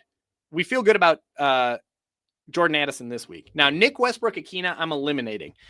What this dude is doing is unsustainable. It's honestly unbelievable what he's doing. I'm not saying you shouldn't play him or have him in your lineup, anybody else who's watching or listening, but in this scenario where you got Davante Adams, you got Jordan Addison, you got Deebo Samuel, Nick Westbrook-Ikhine is not going to be a legitimate consideration. He is averaging an absurd 14.6 PPR points per game over his last 6 games. And he's doing that on 5.3 targets and 2.8 catches per game. Okay. He scored 16 plus PPR points in 3 of the last 5 games, including a high of 21.1 last week. This dude, here it is. This dude has 8 touchdowns in the last 8 games, and he's done it on 20 catches. It's 20 catches, 8 of which have been touchdowns. That is, there's like, what's that Breaking Bad gif that's super popular? He can't keep getting away with this. I have that written in the heat map here. He can't keep getting away with this. Like, there's no way this dude can keep scoring touchdowns at that rate. And then you got the Titans who, they're not expected to score a ton of points, 21.5 points. Great matchup. Like, the Jaguars are a great matchup. They're allowing the 4th most PPR points per game. So there's definitely upside to Nick Westbrook-Ikhine. But man, if he does not find the end zone, is he going to pay off? And the Titans aren't expected to score all that many touchdowns. At some point, this flame is going to go out. He's very, like, if you're not past your trade deadline in your league, Nick Westbrook-Ikhine is definitely a sell high type of fantasy football asset. So I'm eliminating him from this conversation. If it's me, if I'm making this decision, he's not in this conversation. Deebo Samuel, man, if I had to make a list of my misses this year going into 2024, Deebo's up there. I don't know, like, whiffed big time on Deebo here. Ice cold wide receiver 3. He does have some touchdown regression based upside, but this is a brutal bottom 3 matchup against the Chicago Bears. Deebo's averaging just 12. Well, hold on. The 49ers themselves, we feel this is an offense that we wouldn't mind having exposure to. 24 points, 24 point implied point total. That's top 9. Deebo's averaging 12.7 PPR points per game after 8 roller coaster games where he played at least 5 snaps in a game with Brock Purdy throwing 19 passes. Okay, so let me say that again. 5 games where Brock Purdy threw at least 19 passes and Deebo Samuel played at least 5 snaps. He's averaging just 12.7 PPR points per game, which includes 6.5 targets. He scored 18 plus PPR points in 3 of those 8 games. He scored 10 to 13 points in 3 of those 8 games, and he scored fewer than 7 in 2 of those 8 games. Very up or down. This guy's like, it's not even boom or bust. He's just very all over the place. Life is like a box of chocolates. You never know what you're going to get from Deebo Samuel this year. He's averaging just 8.1 PPR points per game over his last 5 games. We've gone over a month now of him averaging just 8.1 PPR points per game. Now, again, he does have touchdown regression based upside. He has 65 touches, 610 scrimmage yards, but just 2 touchdowns on the season. Every week, I put together a little touchdown regression cheat sheet inside this heat map. It's one of the tabs that are at the bottom of the heat map for my subscribers that shows mathematically where, like, it shows players that are quote unquote due to score touchdowns based on the last half decade of data for that position. Okay. So like Trey McBride, for example, 781 catches, 781 receiving yards, but 0 touchdowns. He's about 5.4 touchdowns behind where he's quote unquote supposed to be compared to every tight end over the last 5 years that have gotten to that mark. Okay. So this is a little cheat sheet that I put together just to help my subscribers get an idea of like tiebreaker scenarios, who's like a lot of people like to use this in their DFS lineups, or if they're looking for anytime touchdown scorers on prop betting websites. And Deebo Samuel is on that list this week. He's starting to climb up. He's the number 20 player on that list. There's some touchdown regression upside to Deebo Samuel's profile in 2024 or in week 14. Now, the matchup is brutal. Okay. The Bears are suffocating wide receivers, third fewest PPR points per game. Just 10 wide receivers in 12 games have been able to reach even just 10 points. Okay. So not even one wide receiver per game is getting 10 points. That's not a lot. That's not a lot of points. It's not even that hard to do. 5 catches, 50 yards. Okay. And not even one wide receiver per game is getting there. Just 6 wide receivers in 12 games have been able to reach 13. Okay. There have been a couple that have hit: Nico Collins, Gabe Davis, Terry McLaurin, Noah Brown, thanks to a Hail Mary, Christian Watson, Jordan Addison. But there's a lot of noteworthy names that missed the mark here against the Chicago Bears. Okay. Ultimately, there's not, and you look at that game, 43.5 point over under. We're not expecting it to be especially high scoring. There's just not a lot of optimism there for Deebo Samuel. If it's me, I'm definitely going Davante Adams as my wide receiver 2. And then in my flex, I hate to say it, but I'm going Jordan Addison here. I'm going to target the shootout. I'm going to target the good matchup. Now, again, very boom or bust. You got to be prepared for the possibility of a low score, a 5, a 6, a 7. But frankly, that's the case with Deebo. That's the case with Nick Westbrook-Akine. I'm going to target the high over under. I'm going to target the high implied total. I'm going to target the great matchup. Hopefully that thing turns into a shootout. AJ Terrell runs with Justin Jefferson, frees up Jordan Addison for a couple looks. I'm going to swing for the fences. I'm going to go Jordan Addison there. I'm just going to aim for the upside. Adams, Addison. That's me. Megan Lucy, welcome to the show, Megan. Megan wants to know Brian Thomas Jr. or Garrett Wilson. Thanks. So Garrett Wilson is basically the same thing as Davante Adams. Like, we've talked plenty about the game script. Jets are going to have to throw the ball. Garrett Wilson's getting plenty of opportunity, even with Davante Adams. 8.5 targets per game, 13.6 PPR points per game. He scored 11 plus PPR points in each of his first 3 games with Davante. But he also scored fewer than 10 points in each of the last 3 games since then. But still, he's getting 8 plus targets in 5 of 6 games with Davante Adams. He's still getting plenty of opportunity. We already talked about the Dolphins' defense against wide receivers. It's intimidating. It's scary. Now, I love Brian Thomas as a prospect and as a wide receiver in the NFL. I do not love Brian Thomas as a wide receiver catching passes from Mac Jones in week 14 of fantasy football. With Mac Jones under center, I'm treating Brian Thomas as merely a mediocre wide receiver 4/flex play with a low implied point total and a bottom 6 matchup. Okay. So the Jaguars, we talked about the over under, I think. Jaguars at Titans, it's not pretty. 39.5 points. That's the lowest, easily the lowest on the week 14 slate. We're just not expecting a lot of touchdowns in this game in general. So, where there's smoke, there's fire. Where there's touchdowns, there's fantasy points. We're not expecting a lot of those. And then you got the Jaguars themselves. They have a dangerously low implied point total of just 18 points. I'm not saying the Jets are high. Theirs is just 19, but that's still more than the Jaguars.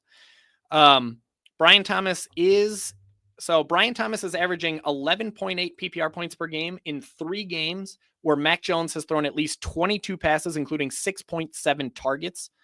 So he's getting about 6.7 targets per game from Mac Jones. Okay. Which is less than Garrett Wilson. And then, like the Dolphins, you got a tough matchup here. The Jets are suffocating, or the Titans are suffocating wide receivers, holding them to the 6th fewest PPR points per game.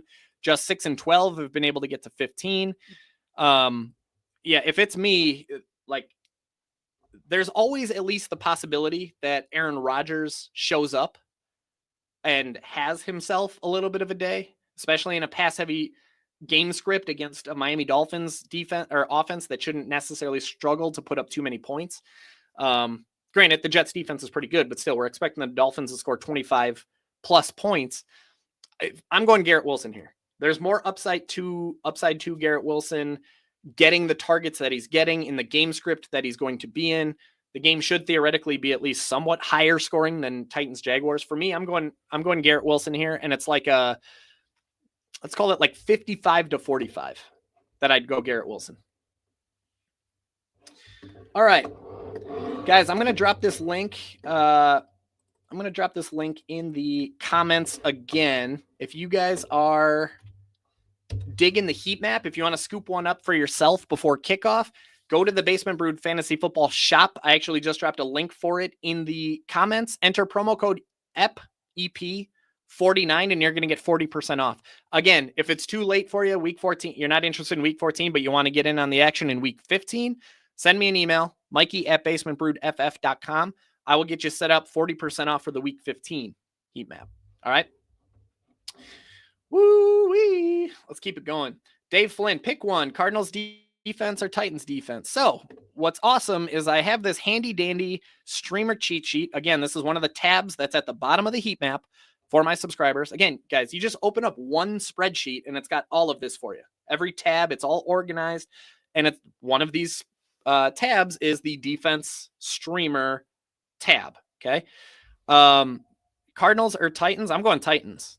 Jaguars have an implied total of just 18 points. They're not expected to score a lot. Mac Jones is plenty capable of handing the ball over to the opposing defense. I'm definitely going Titans there. I feel the Titans shutting down Mac Jones is a lot more likely than the Cardinals shutting down Geno Smith. I'm going the Titans there, and I feel pretty good about that one.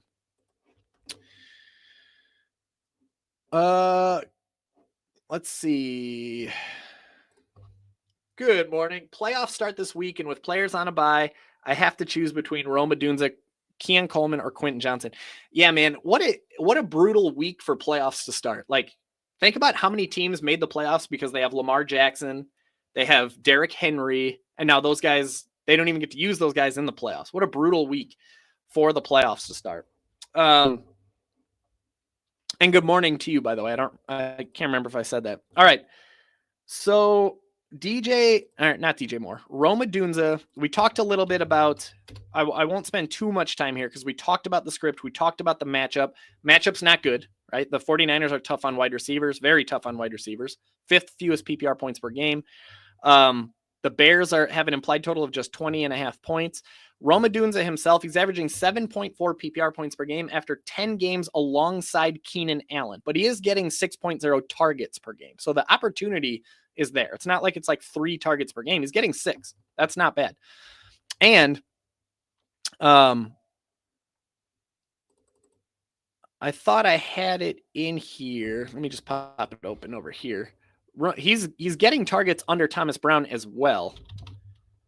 Like his first 2 games under Thomas Brown, he had 10 targets. So he had 20 targets in he has 26 targets in 3 games under Thomas Brown. That's a good sign. Eventually that type of volume is going to pay off, but still it hasn't quite paid off in the way that we wanted to. He scored fewer than 10 PPR points in 8 of 10 games with Keenan Allen so far this year. I did write it here. 6 or more targets in all 3 games, including 10. Yeah, I just missed it. Now, the one thing we do like about Rome Odunze, besides the fact that he is getting targets here and there, is that he like Deebo Samuel, he's on the touchdown regression cheat sheet. He's on the touchdown regression tab. He has 44 touches and 558 yards, but just 1 touchdown. So he's starting to climb up that positive touchdown regression list. He's a little bit behind where he should be in terms of touchdown count. Okay. So we like that. We like that opportunity for him. Keon Coleman, I don't think that's somebody that you could trust in your lineup. We don't even, and it may have Schefter or Rappaport, somebody may have already broke the news. Again, I'm not keeping up with the news as I'm on this live event. Keon Coleman might be playing. He might not be playing. He's one of the true game time decisions last I saw. And then even when he does come into play, it's like, is he going to be limited? Is he going to be on a snap count? He's missed a couple games. Is he in shape? There's a lot of red flags, a lot of question marks. Is there a re-injury risk? The game itself is a game we wouldn't mind having exposure to. 49.5 point over under. That is tied for the second highest. The Bills have an implied total of 27 points. That's the 4th most. Like the Bills in general, that's an offense you want exposure to. But again, Keon Coleman, he's returning from a wrist injury that's kept him out of the last 3 games. He's averaging just 9.1 PPR points per game this year, including just 4 targets. So he's not even getting all that much opportunity. Now, to his credit, he was heating up a little bit in 5 games prior to that wrist injury, averaging 11 PPR points and 5 targets per game from weeks 5 to 9, scoring 11 plus PPR points in 3 of those games. And the matchup is mediocre. The Rams are allowing the 14th most PPR points per game. 8 wide receivers in 12 games have scored 15 plus PPR points against the Rams. They're a strange boom or bust type of defense. Like, you use that term a lot in offense, but on defense, the Rams have been like boom or bust against wide receivers. There have been just 13 wide receivers in 12 games that have been able to score 11 or more PPR points against the Rams. Okay, that's not even a lot. 11 PPR points, just 13 wide receivers have done it. But 5 of those 13 wide receivers scored more than 22 PPR points against the Rams. JSN scored 37 in week 9. Jawan Jennings scored 46.5 back in week 3. Like, they've allowed some massive eruptions, but are we expecting that from Keon Coleman? I'm not. Okay. Quentin Johnson, man, you talk about up and down here. This just in general is a player I don't feel good about. Like, I will feel better about Quentin Johnson if it turns out Ladd McConkey's not going to play, but I think Ladd McConkey's going to go. Obviously, keep an eye on the news. If he doesn't, that frees up another 6+ targets in that offense. Quentin Johnson, he's a boomer bust wide receiver 4/flex. The Chargers at Chiefs surprisingly has a low over-under. The over-under is just 42.5, which is the 3rd fewest. I feel like we put Justin Herbert, Patrick Mahomes. I don't know. I like the over in that game. But the Chargers themselves, they have a low implied total of just 19.5 points, which is the 6th fewest among all 26 teams on the week 14 slate. And that's despite Justin Herbert playing really well and the Chiefs somewhat struggling against quarterbacks this year. Again, I like the Chargers to cover their side of the implied total. I like the over just in general on that game.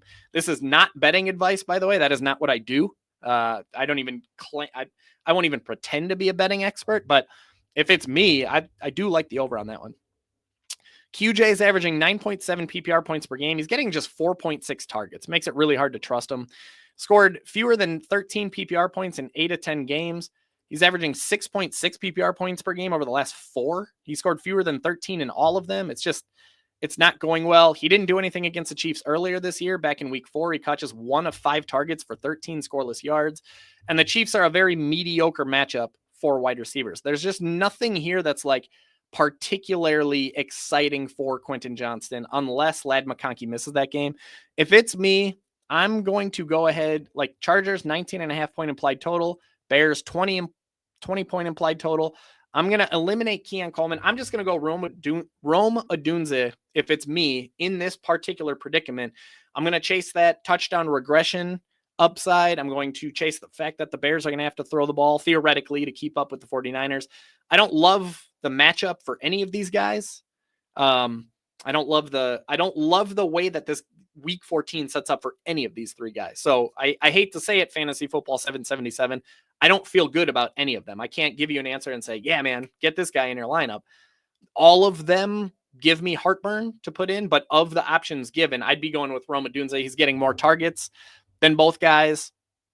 You got DJ Moore and Keenan Allen both dealing with injuries. Bears are going to have to throw the ball. Caleb Williams has been playing well under the new coach. I'd be going Rome Odunze there. All right. My man, Derek Devereaux wants to know, we have 3 backup running backs getting starts this week. Zach Charbonnet, Braylon Allen, Isaac Guerrero. By the way, I don't know if there's any FanDuel players on here, but all 3 of those guys are dirt cheap. Like, it's so easy to go Josh Allen, all 3 of those running backs, and then stud wide receivers. Plus Trev, like one of my cash lineups in DFS has like Travis Kelce at tight end, Josh Allen at quarterback, 3 stud wide receivers, and then these 3 guys. I like all of them enough. Braylon Allen is my least favorite. We've already talked about that one. Zach Charbonnet, we talked about. I do like him because of the sheer volume he should get as one of a few bell cows. But then Isaac Guerrero, dude, gimme all of the Isaac Guerrero this week. If I have to choose one of them, it's Guerrero. I wrote him down as a just add water type of RB2 with immediate RB1 upside and positive game script and a top 10 matchup. The 49ers have a nice implied total, 24 points. That beats both the Seahawks and the Jets. So already more touchdown opportunity theoretically for the 49ers for Guerrero. The Niners are 3.5-point home favorites. So being a favorite suggests neutral / positive game script. The 49ers should be able to play their brand of football, which is Kyle Shanahan, keep the ball on the ground, feed your running back. Guerrero should have every opportunity to rack up touches here. In the one game that Guerrero handled more than 10 touches this year, which was back in week 8, he handled 17 touches, which included 3 catches on 4 targets. Okay, so plenty involved in the passing game. 102 scrimmage yards, 1 touchdown, 19.2 PPR points. Obviously, tiny sample size, but we also have a massive sample size of Kyle Shanahan running backs killing it. Elijah Mitchell, Christian McCaffrey, Jordan Mason, all of those guys smash. Like any running back that's in Kyle Shanahan's system, just it works. Now, during the offseason, I wrote this about Isaac Guerrero in my 2024 rookie rankings. Okay, so I wrote this back in, I don't even know, April, May, June, July, August, somewhere around there. Schematically, Guerrero's size and speed combination is absolutely perfect for Kyle Shanahan's system, and Isaac Guerrero could absolutely thrive in that offense if he can ever find the field. Okay. The range of outcomes is wild here, as he could land anywhere between RB2. That's not really important for this part. RB2 and RB4 on the depth chart. Long term, you'd like to think he's a sneaky stash with CMC aging, yada, yada, yada. Anyways, pre-draft notes, Isaac Guerrero, strong combine to put him on the map, 221 pounds, but exceptionally fast, especially for his weight. Size and speed is something you want to see in the NFL. Mediocre college production profile, and he's not particularly proven as a pass catcher, but we did see him do well as a pass catcher recently. And then by the way, you got the matchup. The Bears are allowing the 10th most PPR points per game to enemy running backs. They're vulnerable on the ground specifically. They're allowing the 4th most rushing yards and 12th most rushing touchdowns. Dude, my mustache is like tickling my nose like crazy right now. 8 running backs in 12 games have been able to reach 15 PPR points against the Bears. You can see the list of names that smashed against the Bears. You can see the list of names that didn't. Long story short, I love me some Isaac Guerrero this week. I'd be going Isaac Guerrero, Zach Charbonnet, Gap, Braylon Allen. That's how I would do that one. All right. Paco wants to know, hey, Mikey. Hey, Paco. I'm in a must-win game, and I started Reed on Thursday. My brother, I'm with you. I tweeted recently about this. Jaden Reed just caught 0 passes in a shootout where both teams scored more than 30 points against a defense who entered the game allowing the most catches to wide receivers, most yards. Like, I'm with you, brother. This just, Jaden Reed. I'm going to need some big points to recover. So which 2 should I start out of Guerrero? Yes, there's the answer. Braylon Allen and Calvin Ridley. So Guerrero, absolutely. Toss him in, man. Toss him in. 2 touchdowns coming. Okay, I'm being facetious, but get him in there. Again, Braylon Allen, we talked about him plenty. I feel fine about Braylon Allen. I'm not sure the ceiling is going to be there the way people want it to be. Calvin Ridley, on the other hand, there's definitely a lot of upside here. Wide receiver 3 with some matchup-based upside in this Week 14 revenge game, right? He was on the Jaguars last year. Do with that what you will. That's not like, it's not, revenge game isn't this like data thing, but it's a nice theory. It's fun. The game itself, not particularly exciting. The Titans offense, not particularly exciting. The matchup, however, that is exciting. The Jaguars are hemorrhaging the 4th most PPR points per game to enemy wide receivers. That includes the 6th most catches, 3rd most yards, 8th most touchdowns. 12 wide receivers in 12 games have scored 15 plus PPR points against the Jags, which includes 6 that scored more than 21, 2 different performances over 33 PPR points. Okay, so the Jaguars are definitely susceptible to massive eruptions by, I said massive eruptions and I had to pause to make sure I didn't say something else. To 2 different performances over 33 PPR points for the Jacksonville Jaguars. Okay, you can see the list of names here that absolutely smashed versus the list of names that didn't. Now, Calvin Ridley himself, it's been so up and down with the Titans. He's averaging just 11.4 PPR points per game over 8 contests with Will Levis. He scored fewer than 10 in 5 of those 8 games, but he's also scored 14.3 in week 12. He scored 24.7 in week 2, and he scored 25.4 in week 10, all of which was with Will Levis. So if you're aiming for upside, like you said, like you mentioned you were, Paco, I'm going Guarendo. I'm going Calvin Ridley. Like Calvin Ridley, it might not work out. He's missed more than he's hit this year. But Braylon Allen, the ceiling isn't quite where I think people think it is. And Calvin really does have that opportunity for an eruption here.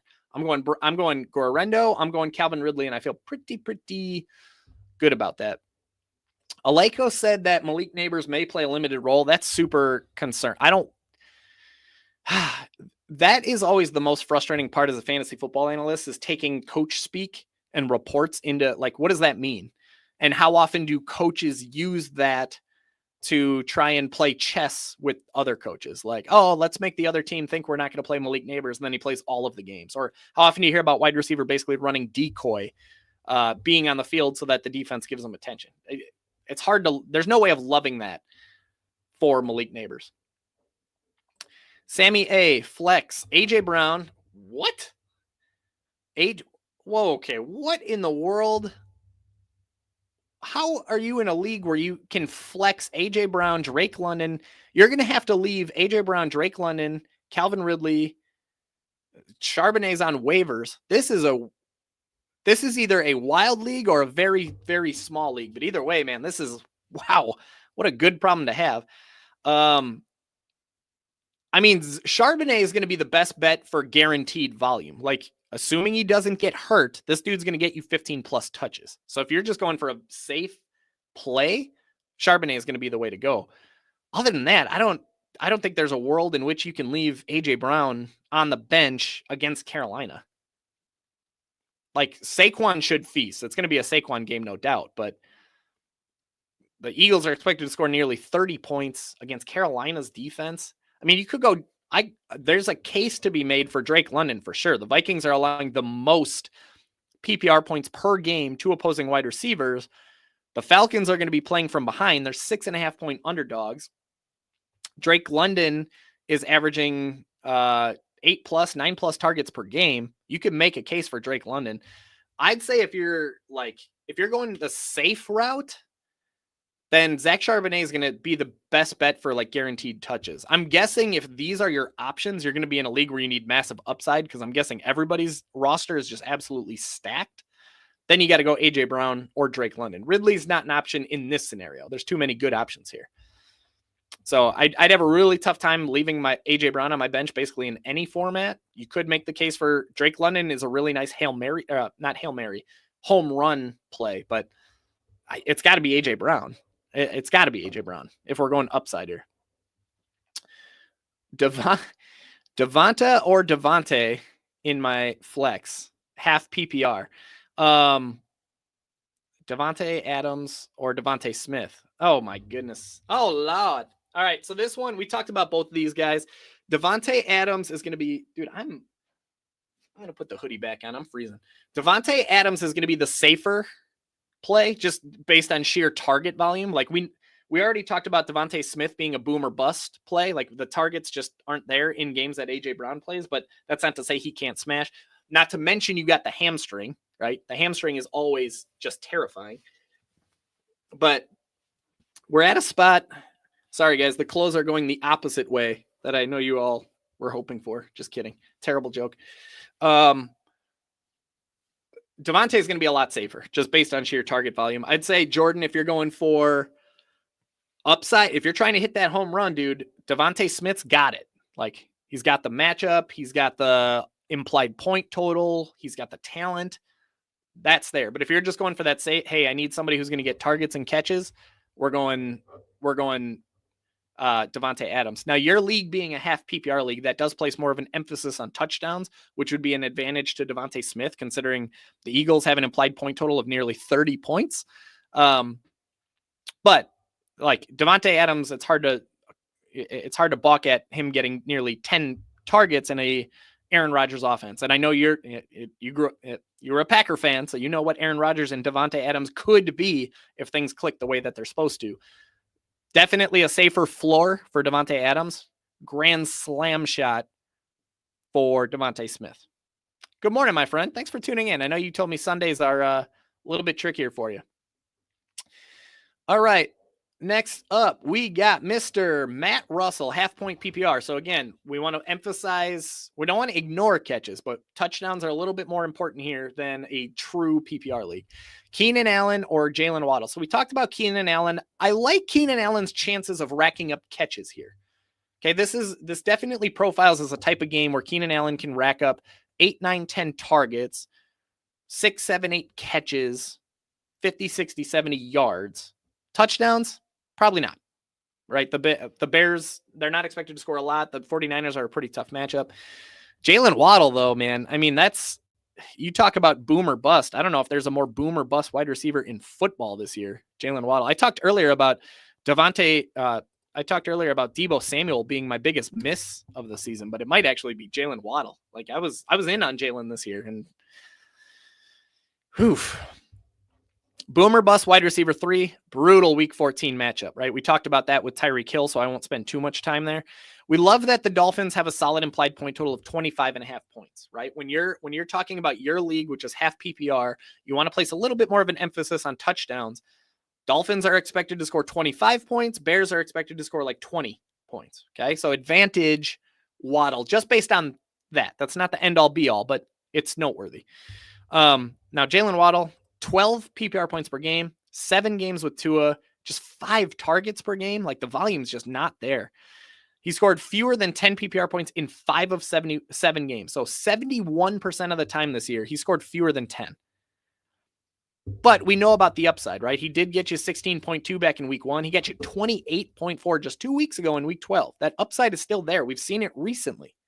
It's there. It exists. It just doesn't come out all that often. Jalen Waddle averaged 20. Against the Jets. Jalen Waddle averaged 23.8 PPR points per game, 8.5 targets per game in 2 games against the Jets last year with Tua Tagovailoa at quarterback. He scored 19.4 on 8 targets in week 12, 28.2 on 9 targets in week 15. Okay. So great recent success against the Jets. Both of those games were last year, but Jalen Waddle was different as a wide receiver last year. Like last year is not this year, right? Previous performance against teams should always be taken with a little bit of a grain of salt because last year's team is not the same as this year's team. We already talked about the matchup. It's brutal. Jets are doing great against wide receivers here. Again, I'm going to give you a safe and a home run option. Keenan Allen is definitely the better bet for volume and targets. Like we know Keenan is going to get 8-ish or more targets per game if he stays healthy. He's going to be the safer, like floor volume option. Like we know that Jalen Waddle is capable of giving you a 0. That is a possibility, or like less than 5. But if you want to aim for that touchdown, you want to aim for that upside, you want to aim for that home run, it's Jalen Waddle. Jalen Waddle's going to give you that home run upside. But I think when you take the floor/ceiling combination, I'd be going with Keenan Allen. I don't feel great about it. I don't love it, but I'd be going with Keenan Allen there. Okay, I'd call that one that's like a 52-48. That one's a very, very close one. All right. Dylan says game day. Yes, sir. Happy Sunday. Happy Sunday. Sorry for the long post. Sorry for the long-windedness. Full PPR, 1 quarterback, Aiden O'Connell or Cooper Rush. I like both of those as plug-and-play streamers. Not bad at all. Holy cow. All right, we got a lot to work with here. We can fly through here, though. Aiden O'Connell or Cooper Rush. I'm big into Cooper Rush this week. He's going against, let me scroll up here a little bit. He's going against the Cincinnati Bengals defense that's given up the 3rd most fantasy points per game. Cowboys have an implied point total of 22 points compared to Aiden O'Connell and the Raiders. Where'd they go? Raiders, just 20 points. Okay, so lower implied point total than the Cowboys, but also a really nice matchup. Okay, he's going against the Tampa Bay Buccaneers. ultimately, let me pop it open. Where are you at, Mr. Cooper Rush? There he is. The other thing that we really like about Cooper Rush is we like the game. The Bengals Cowboys, it's the, we know what Joe Burrow can do. The Bengals should be able to put points on the board. Dallas is going to be chasing, trying to keep up. 49.5 point over under. That's a shootout type of number. Okay. It's possible Cooper Rush's Cowboys shoot out with the Cincinnati Bengals. 22 point implied total. That's very mediocre for Dallas, but considering Cooper Rush is playing quarterback, that's pretty good for Dallas. A 22 point implied total.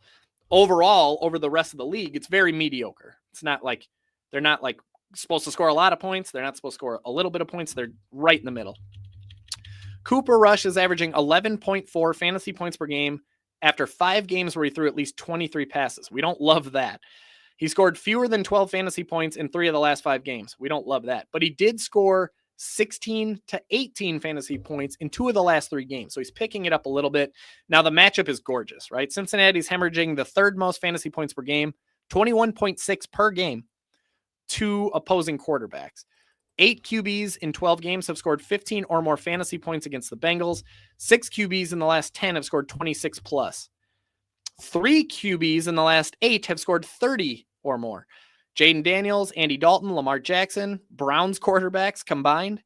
Jalen Hurts, Lamar Jackson, Justin Herbert, Russell Wilson, all of those guys smashed against Cincinnati. Jacoby Brissett missed, but is that a surprise? Patrick Mahomes missed. That was early in the season. Daniel Jones missed. He's not even on that team anymore. And Raiders quarterbacks missed. Okay, so those could be somewhat explained away. Then you got Aiden O'Connell. Where's that game? Oh, the Raiders. Duh.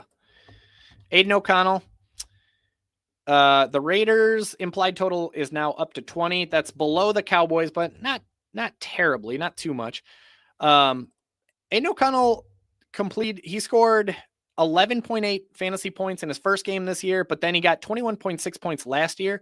He's now averaging 15.4 fantasy points per game which is significantly better than Cooper Rush, over 9 career games where he threw at least 29 passes. Okay. So just from a floor and a steady standpoint, I'd go Aiden O'Connell there. He scored fewer than 15 fantasy points in 5 of those 9 games, but to be fair, he also scored 17 plus in the other 4 of 8. So there's a bigger, and that includes, by the way, 3 different games where Aiden O'Connell was able to score more than 20 fantasy points. So there's a much bigger ceiling to Aiden O'Connell than Cooper Rush. And we love the matchup. There's no better matchup in football for a quarterback than the Tampa Bay Buccaneers this year. They're giving up the most fantasy points per game. Quarterbacks are averaging 22.4 fantasy points per game against Tampa. 3rd most passing yards, 6th most passing touchdowns, 4th most rushing yards, and 3rd most rushing touchdowns. 9 QBs in 12 games have scored 18 plus fantasy points against the Bucs, including 8 in the last 10 games. 7 QBs in 12 games have scored 23 or more fantasy points against the Bucs, including 6 in the last 8 games. 5 QBs in the last 6 games have scored at least 23. 2 QBs in the last 8 games have scored more than 34 against Tampa Bay. You can see all the names that hit, and the only names that missed were Tommy DeVito, Spencer Rattler, and Jared Goff. Okay, I'm going Aiden O'Connell here. There's a better floor. There's a higher ceiling. The Buccaneers are susceptible to big games from quarterbacks. The Raiders are going to have to throw the ball because the Buccaneers are going to put points on the board. I'm going Aiden O'Connell there. Your tight end. I'm going to fly through these just for the sake of time. Juwan Johnson, don't love him. Pat Freiermuth is picking it up, but I just have to remind myself the Steelers setup. Oh yeah. Going against the Browns. I like the implied point total for the Steelers, but I mean, Pat Freiermuth is averaging just 3.5 targets per game after 6 games with Russell Wilson. Hard to really like that. But he did have 4 targets in week 12, 7 targets last week. Is he coming alive a little bit? Could be. Browns, pretty good against tight ends so far, holding them to the 12th fewest PPR points per game.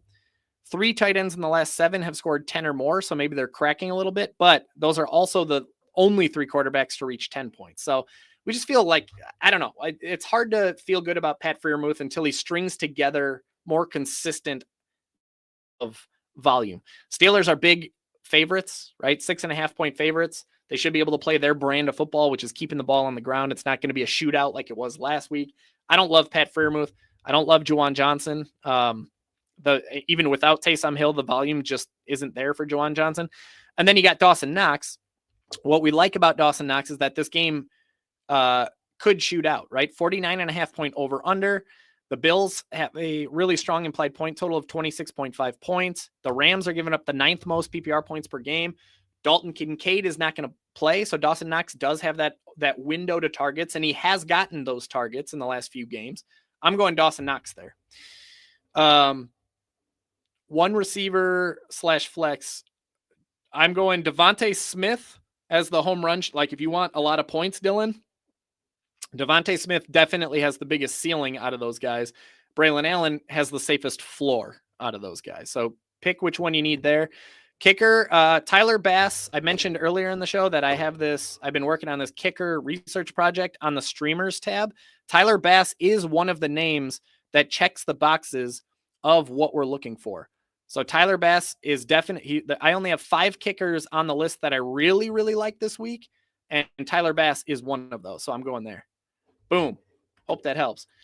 Diggs says, hello, what's up? Hello, what's up, Diggs? How you doing? All right. Lako says, thanks, man. Tough week. Yeah, no kidding, dude. It's this six teams on bye in a week where teams are competing for playoff spots or in the playoffs. Brutal. Selby wants to know Debo, Devontae Smith, or Judy. Lots of Devontae Smith questions. I appreciate that. So once again, Devontae is going to be the home run here. I personally would be playing Devontae Smith over Debo regardless at this point. Like there's nothing safe about Debo and the ceiling hasn't been there either. So I'm going Devontae over Debo. Judy, we know about the ceiling, right? We watched that dude go nuts against Denver last week. Tough matchup. Unfortunately, he's got another tough matchup this week. Can he do it twice in a row? I mean, time will tell.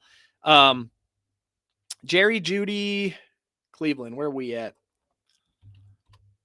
Jerry Judy, I'm treating him as a volume-based wide receiver 2. Really nice game script, tough week 14 matchup. Or I shouldn't say a nice game script. It's a solid game script. Like, we're not expecting touchdowns out of Jerry Judy or the Browns. They're expected to score just 18.5 points.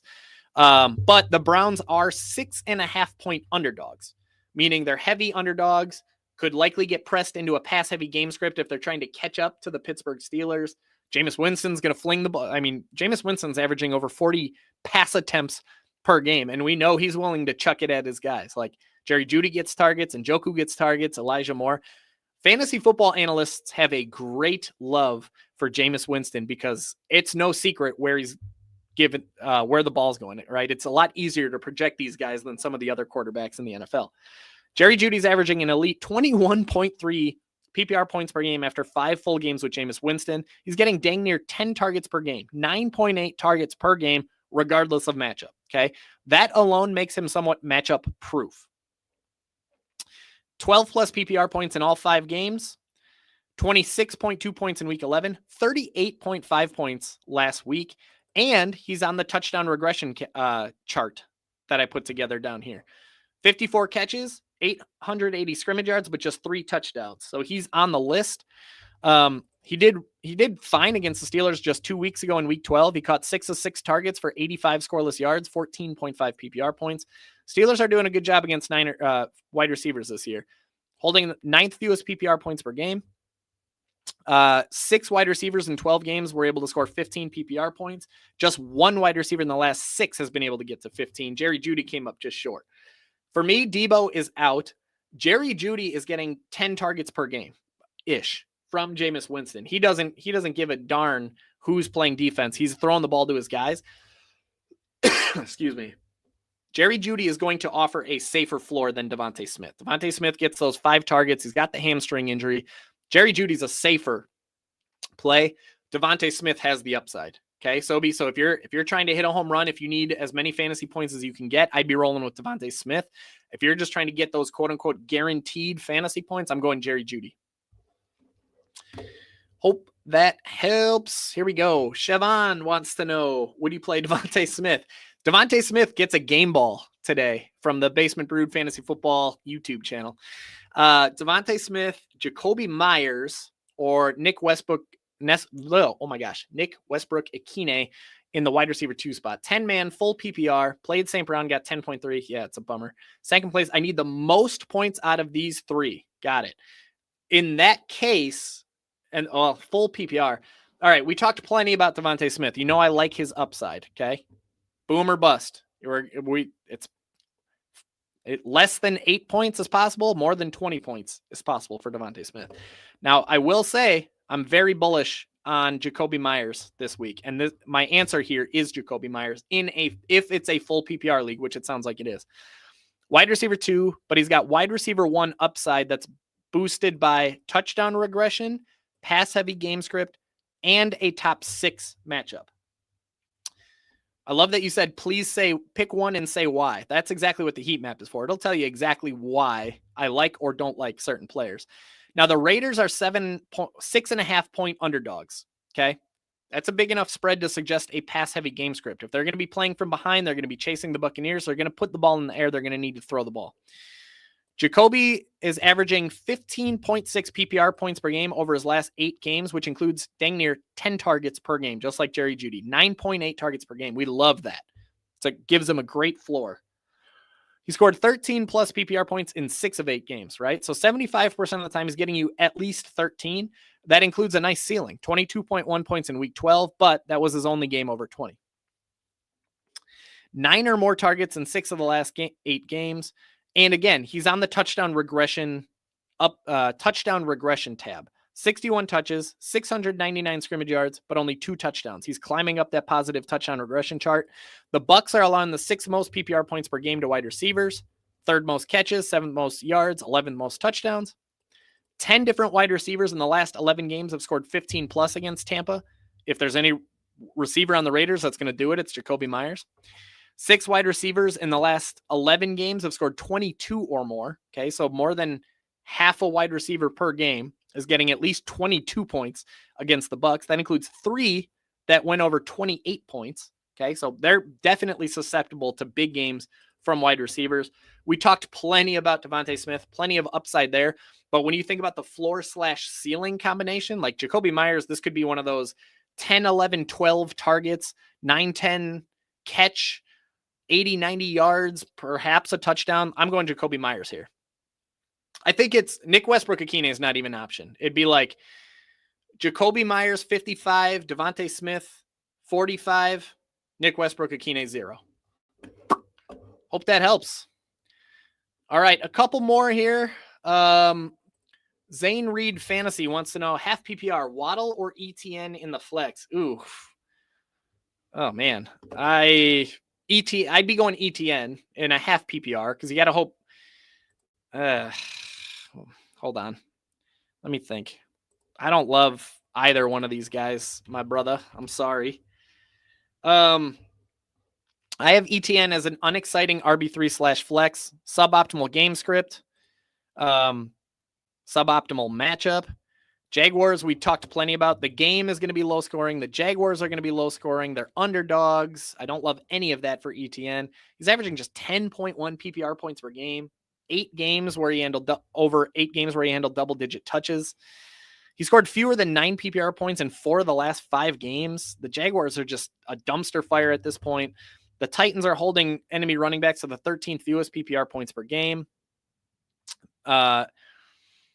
7 running backs in 12 games have at least been able to score 12 points. Or 15 points.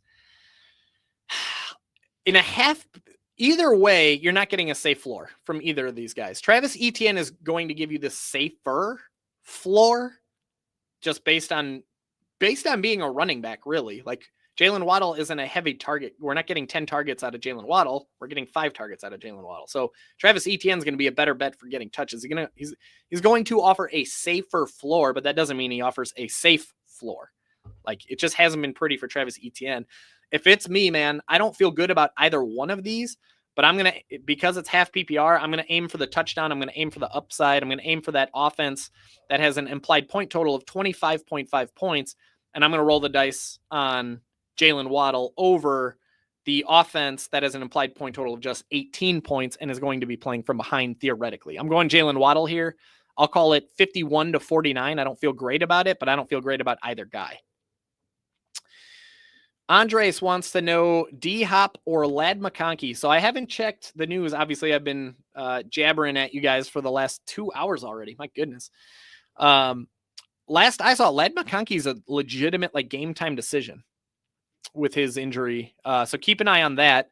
They have the night game tonight, so that makes things frustrating. But luckily, you have the other side of that night game with DeAndre Hopkins. If both are healthy, if both are active and ready to roll, it's Lad McConkey for sure. It'd be like 70-30, in my opinion. Lad McConkey, if he plays and stays on the field, high-end wide receiver 3 with a mediocre at worst matchup that's starting to bleed a little bit.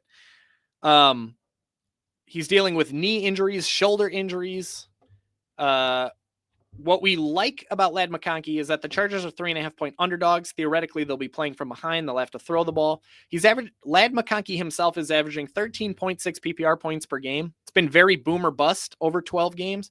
He's given you 14 plus PPR points in 6 of 12 games, or fewer than 12 points in the other 6 of 12 games. But he's been hot lately. He's averaging 17.8 PPR points and 9 targets per game over his last 3. And the Chargers, a lot of times they play teams where they're able to impose their will, run the ball like crazy. Theoretically, going up against Patrick Mahomes and the Chiefs, it's not going to be the sort of thing where they can feed JK. Well, can't feed. He's on IR anyway. But it's not going to be the sort of thing where they can feed their running back 40 times. They might try, but it's entirely possible that they'll have to throw the ball more than they're used to or want to. And that's a good thing for Lad McConkey. McConkey did a good job against the Chiefs back in week 4. He caught 5 of his 7 targets for 67 yards and a touchdown. And the Chiefs are just mediocre and bleeding against wide receivers. They're holding wide receivers to the 13th fewest PPR points per game. But 9 wide receivers in 12 games were able to score 15 plus PPR points against the Chiefs. 5 wide receivers in the last 4 games have scored 15 plus against Kansas City. They're bleeding a little bit, and the guy that's most likely to take advantage of that is Lad McConkey if he can stay on the field. That's there's some risk there. There's some real risk there. Now, the problem is DeAndre Hopkins isn't necessarily this isn't the same DeAndre Hopkins that we've all known and loved for the last decade, right? Perfectly fine wide receiver 3, mediocre matchup. The Chiefs have a perfectly fine implied total, 23 points. It's not like it doesn't blow the roof off the ceiling, or it doesn't blow the roof off, but it's not low either. DeAndre Hopkins is averaging 14.3 PPR points per game after 5 games in a Chiefs uniform where he played at least 45% of the offensive snaps. He scored 13 plus in 3 of the last 5 games, but he scored fewer than 10 points in 2 of the last 4 games. Here's the biggest problem. DeAndre Hopkins has yet to reach 66% of the offensive snap in a game with the Kansas City Chiefs. So the flip side of that, though, is that there's plenty of room for statistical growth once he does start playing full-time snaps in the Chiefs offense. But there's no way for us to know if that's going to be here in week 14, or there's no reason for us to believe that suddenly he's going to turn into an 80-90% snap player. He just hasn't been for the Chiefs. That's the biggest red flag for DeAndre Hopkins. He's just not playing. He's not on the field as much as we want him to be if we're going to consider him in fantasy football. The matchup is mediocre. Chargers are holding wide receivers of the 14th fewest PPR points per game, 9th fewest catches, 16th fewest yards. 9 wide receivers in 12 games have gotten 15 or more, all of which have been within the last 10 games. 3 different wide receivers in the last 4 games have scored 25 plus. All things considered, if both guys are healthy, both guys are on the field, if Lad McConkey's ready to roll, I'm going Lad McConkey. If you get reports, obviously if he's out, you're going DeAndre Hopkins. But if you get reports that he's going to be on a snap count, then it would make sense to pivot back over to DeAndre Hopkins. But in a vacuum, if I'm comparing just the two, assuming full health, I'm going Lad McConkey over DeAndre Hopkins in, we'll call it 60-40.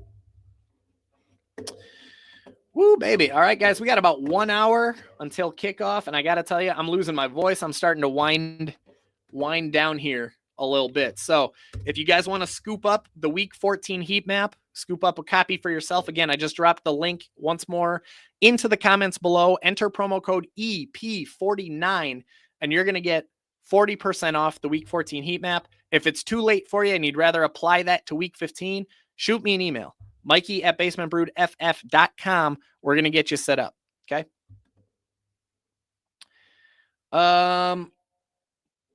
Cap for Life says, good morning, beautiful people. Good morning to you, Cap.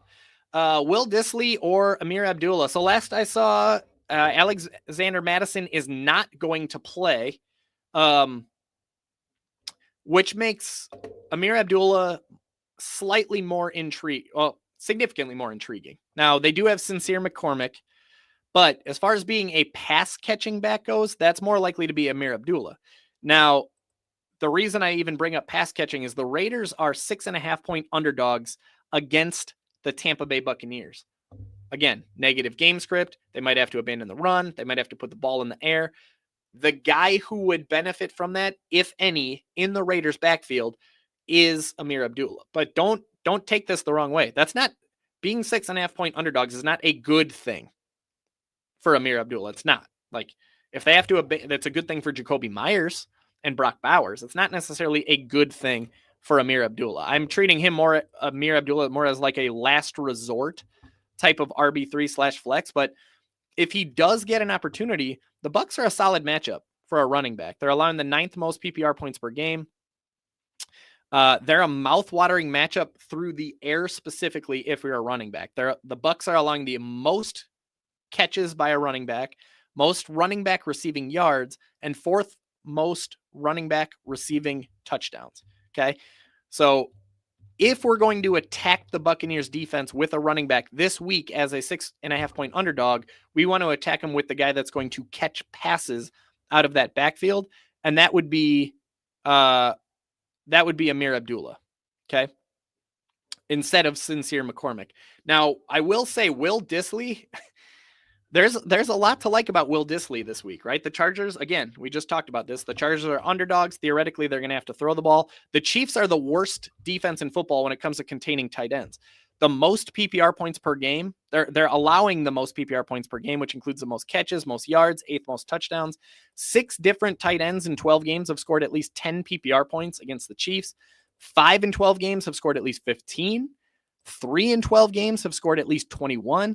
Like, tight ends just smash against the Chiefs. Isaiah Likely did it. Mike Gesicki, George Kittle, Brock Bowers, Cade Otton, Brock Bowers again. The only 2 that missed were Mark Andrews and Kyle Pitts. And Will Dissly himself, he's been hot lately, right? It's been 8. He's averaging 8.7 PPR points and 5.4 targets per game over the last 8 roller coaster games. It's very, very boom or bust with Will Dissly. He scored 16.1 PPR points on 11 targets in week 7, 18 points on 6 targets in week 11, so pretty recently, but he also scored fewer than 10 PPR points in 6 of the last 8 games, including 2 games under 3, with a big fat 0 last week. There's no way to feel safe or good about starting Will Dissly. I'd be going the safer play is Amir Abdullah, but it's that play is not all that safe either. Sincere McCormick played pretty well last year. There's no guarantee. Like, it's not like Amir Abdullah has been racking up 7-8 targets or anything like that. There's no guarantee he's going to get that work. He's a better bet for at least some fantasy points, whereas Will Dissly is going to be more of the, like, great matchup. Let's just throw a Hail Mary up and hope it clicks. That's our Hail Mary play, hoping that he destroys the matchup. So I hope that helps. Amir Abdullah is the, like, not guaranteed points, but he's going to get points, whereas Will Dissly has the higher ceiling for sure. All right, y'all. Let's try and fly through here. I'll try and do some rapid fire. I'm not good with rapid fire because a lot of times I need to remind myself. Here's my biggest struggle for you guys is I don't want to give you an answer that I don't feel good about. Like, I'd feel terrible just kind of like going through the motions and just giving you an answer just to give you an answer. I feel like I hate that. I want to give you the best possible answer. That's why it takes me a minute to go through my process sometimes. But I'm going to do my best here before we sign off to go through rapid fire a little bit. Start Jameis or Herbert, who may or may not have lad. Herbert is a later game. I could also pick up Russian weight. I'm just going Herbert here, man. I mentioned earlier in the episode that the Charger, the over-under doesn't make sense to me, but the Chargers' implied point total does not make sense to me because Justin Herbert, I just realized I accidentally converted that to a table. That's weird. But anyway, Justin Herbert is balling lately, by the way. He's averaging 18.9 fantasy points per game over the last 6. He scored 17 plus fantasy points in 5 of the last 6 games. He kills the Kansas City Chiefs.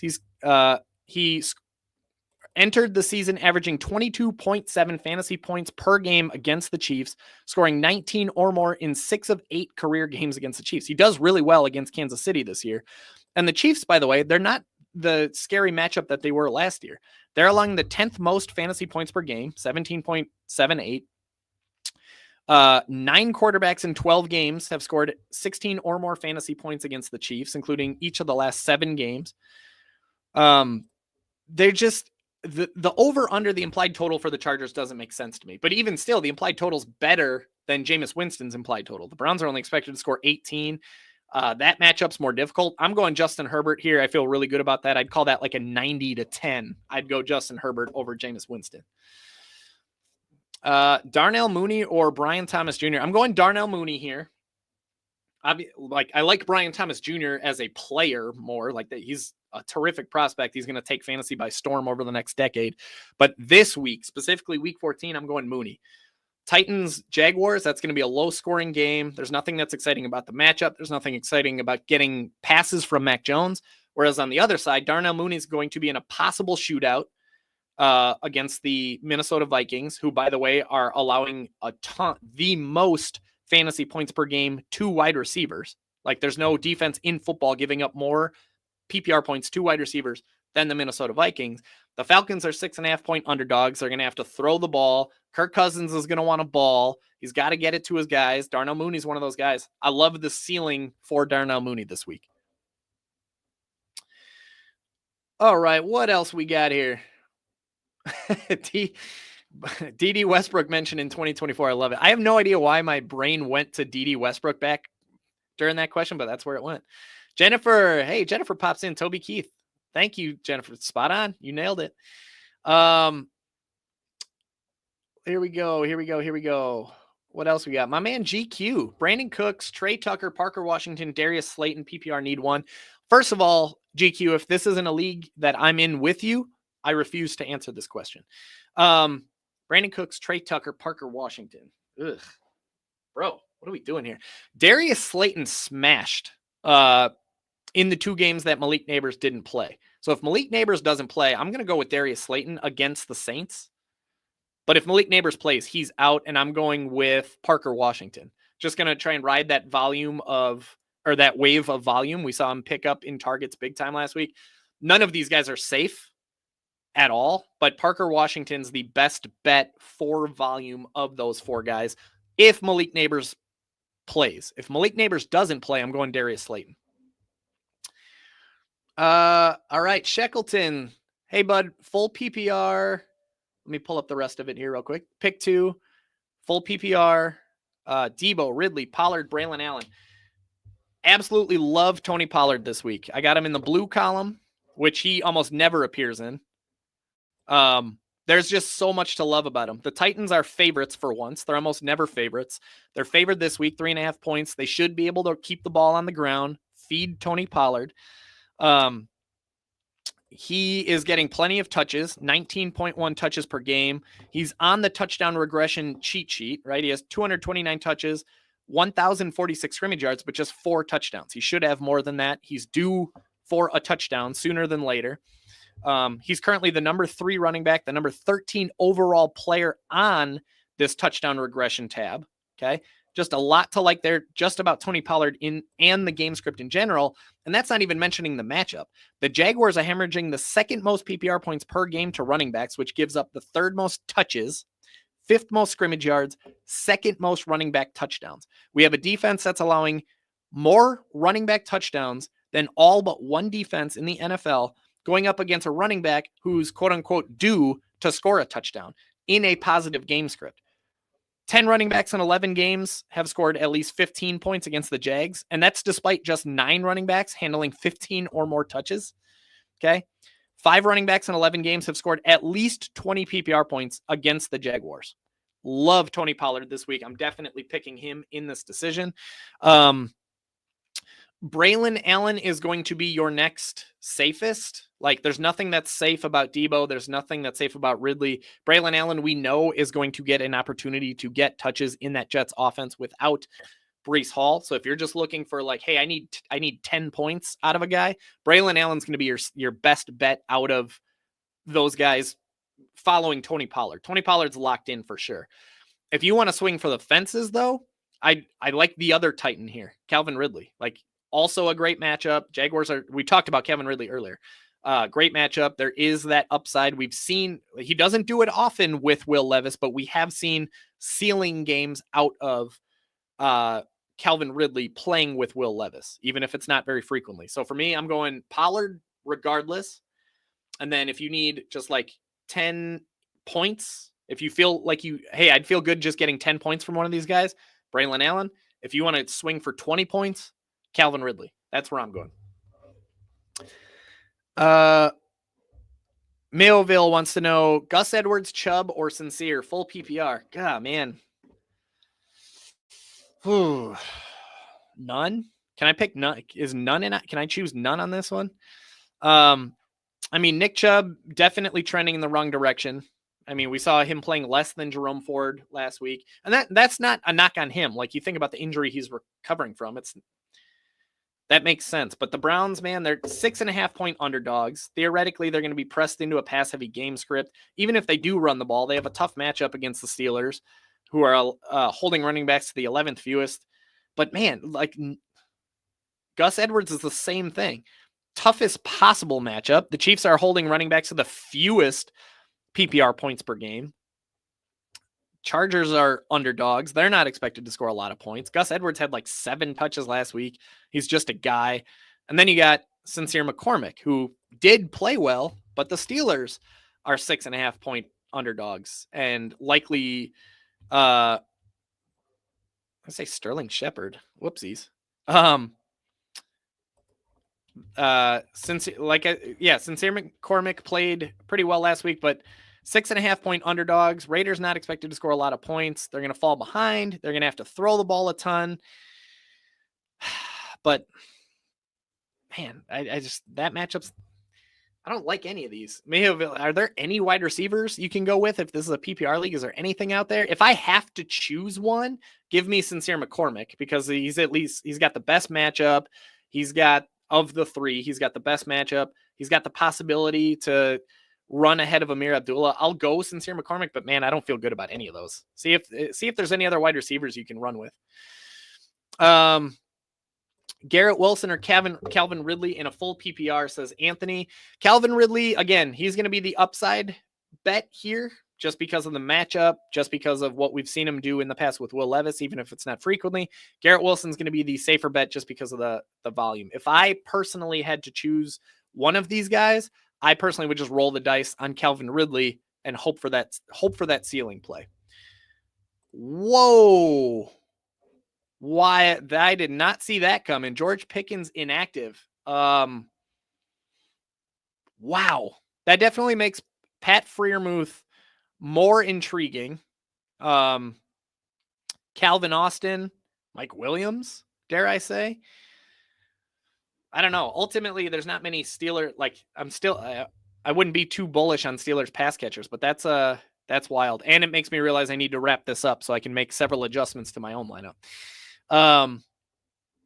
Selby wants to know Deebo Samuel, Devontae Smith, or Judy. So this one, I feel like we've gotten this one before. Judy is going to be the safe one because of he's getting 10 plus targets per game. Devontae Smith is going to be the Hail Mary. So Selby, if you're going for, hey, I need to get 10 PPR points out of a guy, Jerry Judy. If I need to get 20 PPR points out of a guy, Devontae Smith. If you're going to go Devontae Smith, be prepared for that boom or bust. Like, Devontae Smith could get you less than 6 points, but he could also get you more than 20. Things set up really well for Devontae Smith, but beware of the hamstring injury. Beware of his boom bust nature. If you want to go the safe route, that's going to be Jerry Judy. All right, guys. This is going to be the last one here. Shavon wants to know, this is the last one here. Shavon wants to know David Njoku or TJ Hawkinson. That's a good one.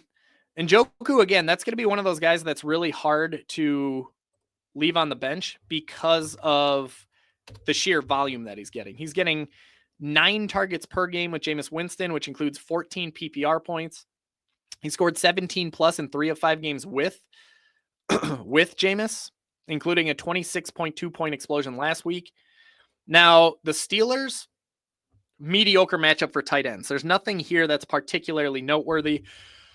We know being 6.5 point favorites or underdogs, the Browns are going to have to throw the ball.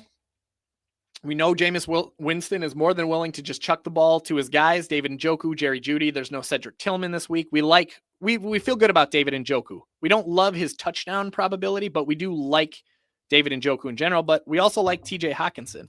Now, TJ Hockenson, 9.7 PPR points per game, 5 boomer bust games so far. He scored 15.2 in week 10, 18.4 in week 9, but he also scored fewer than 6 in the other 3 games. So definitely not as consistent as David Njoku. And again, he's came off that injury. It's fair to expect that. Just like the other matchup, there's nothing that's particularly exciting about TJ Hockenson's matchup this week. What we do like, though, is the over-under on the game. 46.5. This game could shoot out a little bit. TJ Hockenson would theoretically be involved. I don't think there's any chance I could leave David Njoku on the bench just based on the sheer target volume that he could and should get. So, Siobhan, assuming this is a full PPR league, that is the route that I would go. I'd be rolling with David Njoku over TJ Hockenson, but that one's close. I'd call it 51-49 for sure. All right, y'all, that is going to do it for today. Episode 49 of Inside the 20 by Basement Brewed Fantasy Football. Hopefully you guys enjoyed it. Hopefully you found this helpful.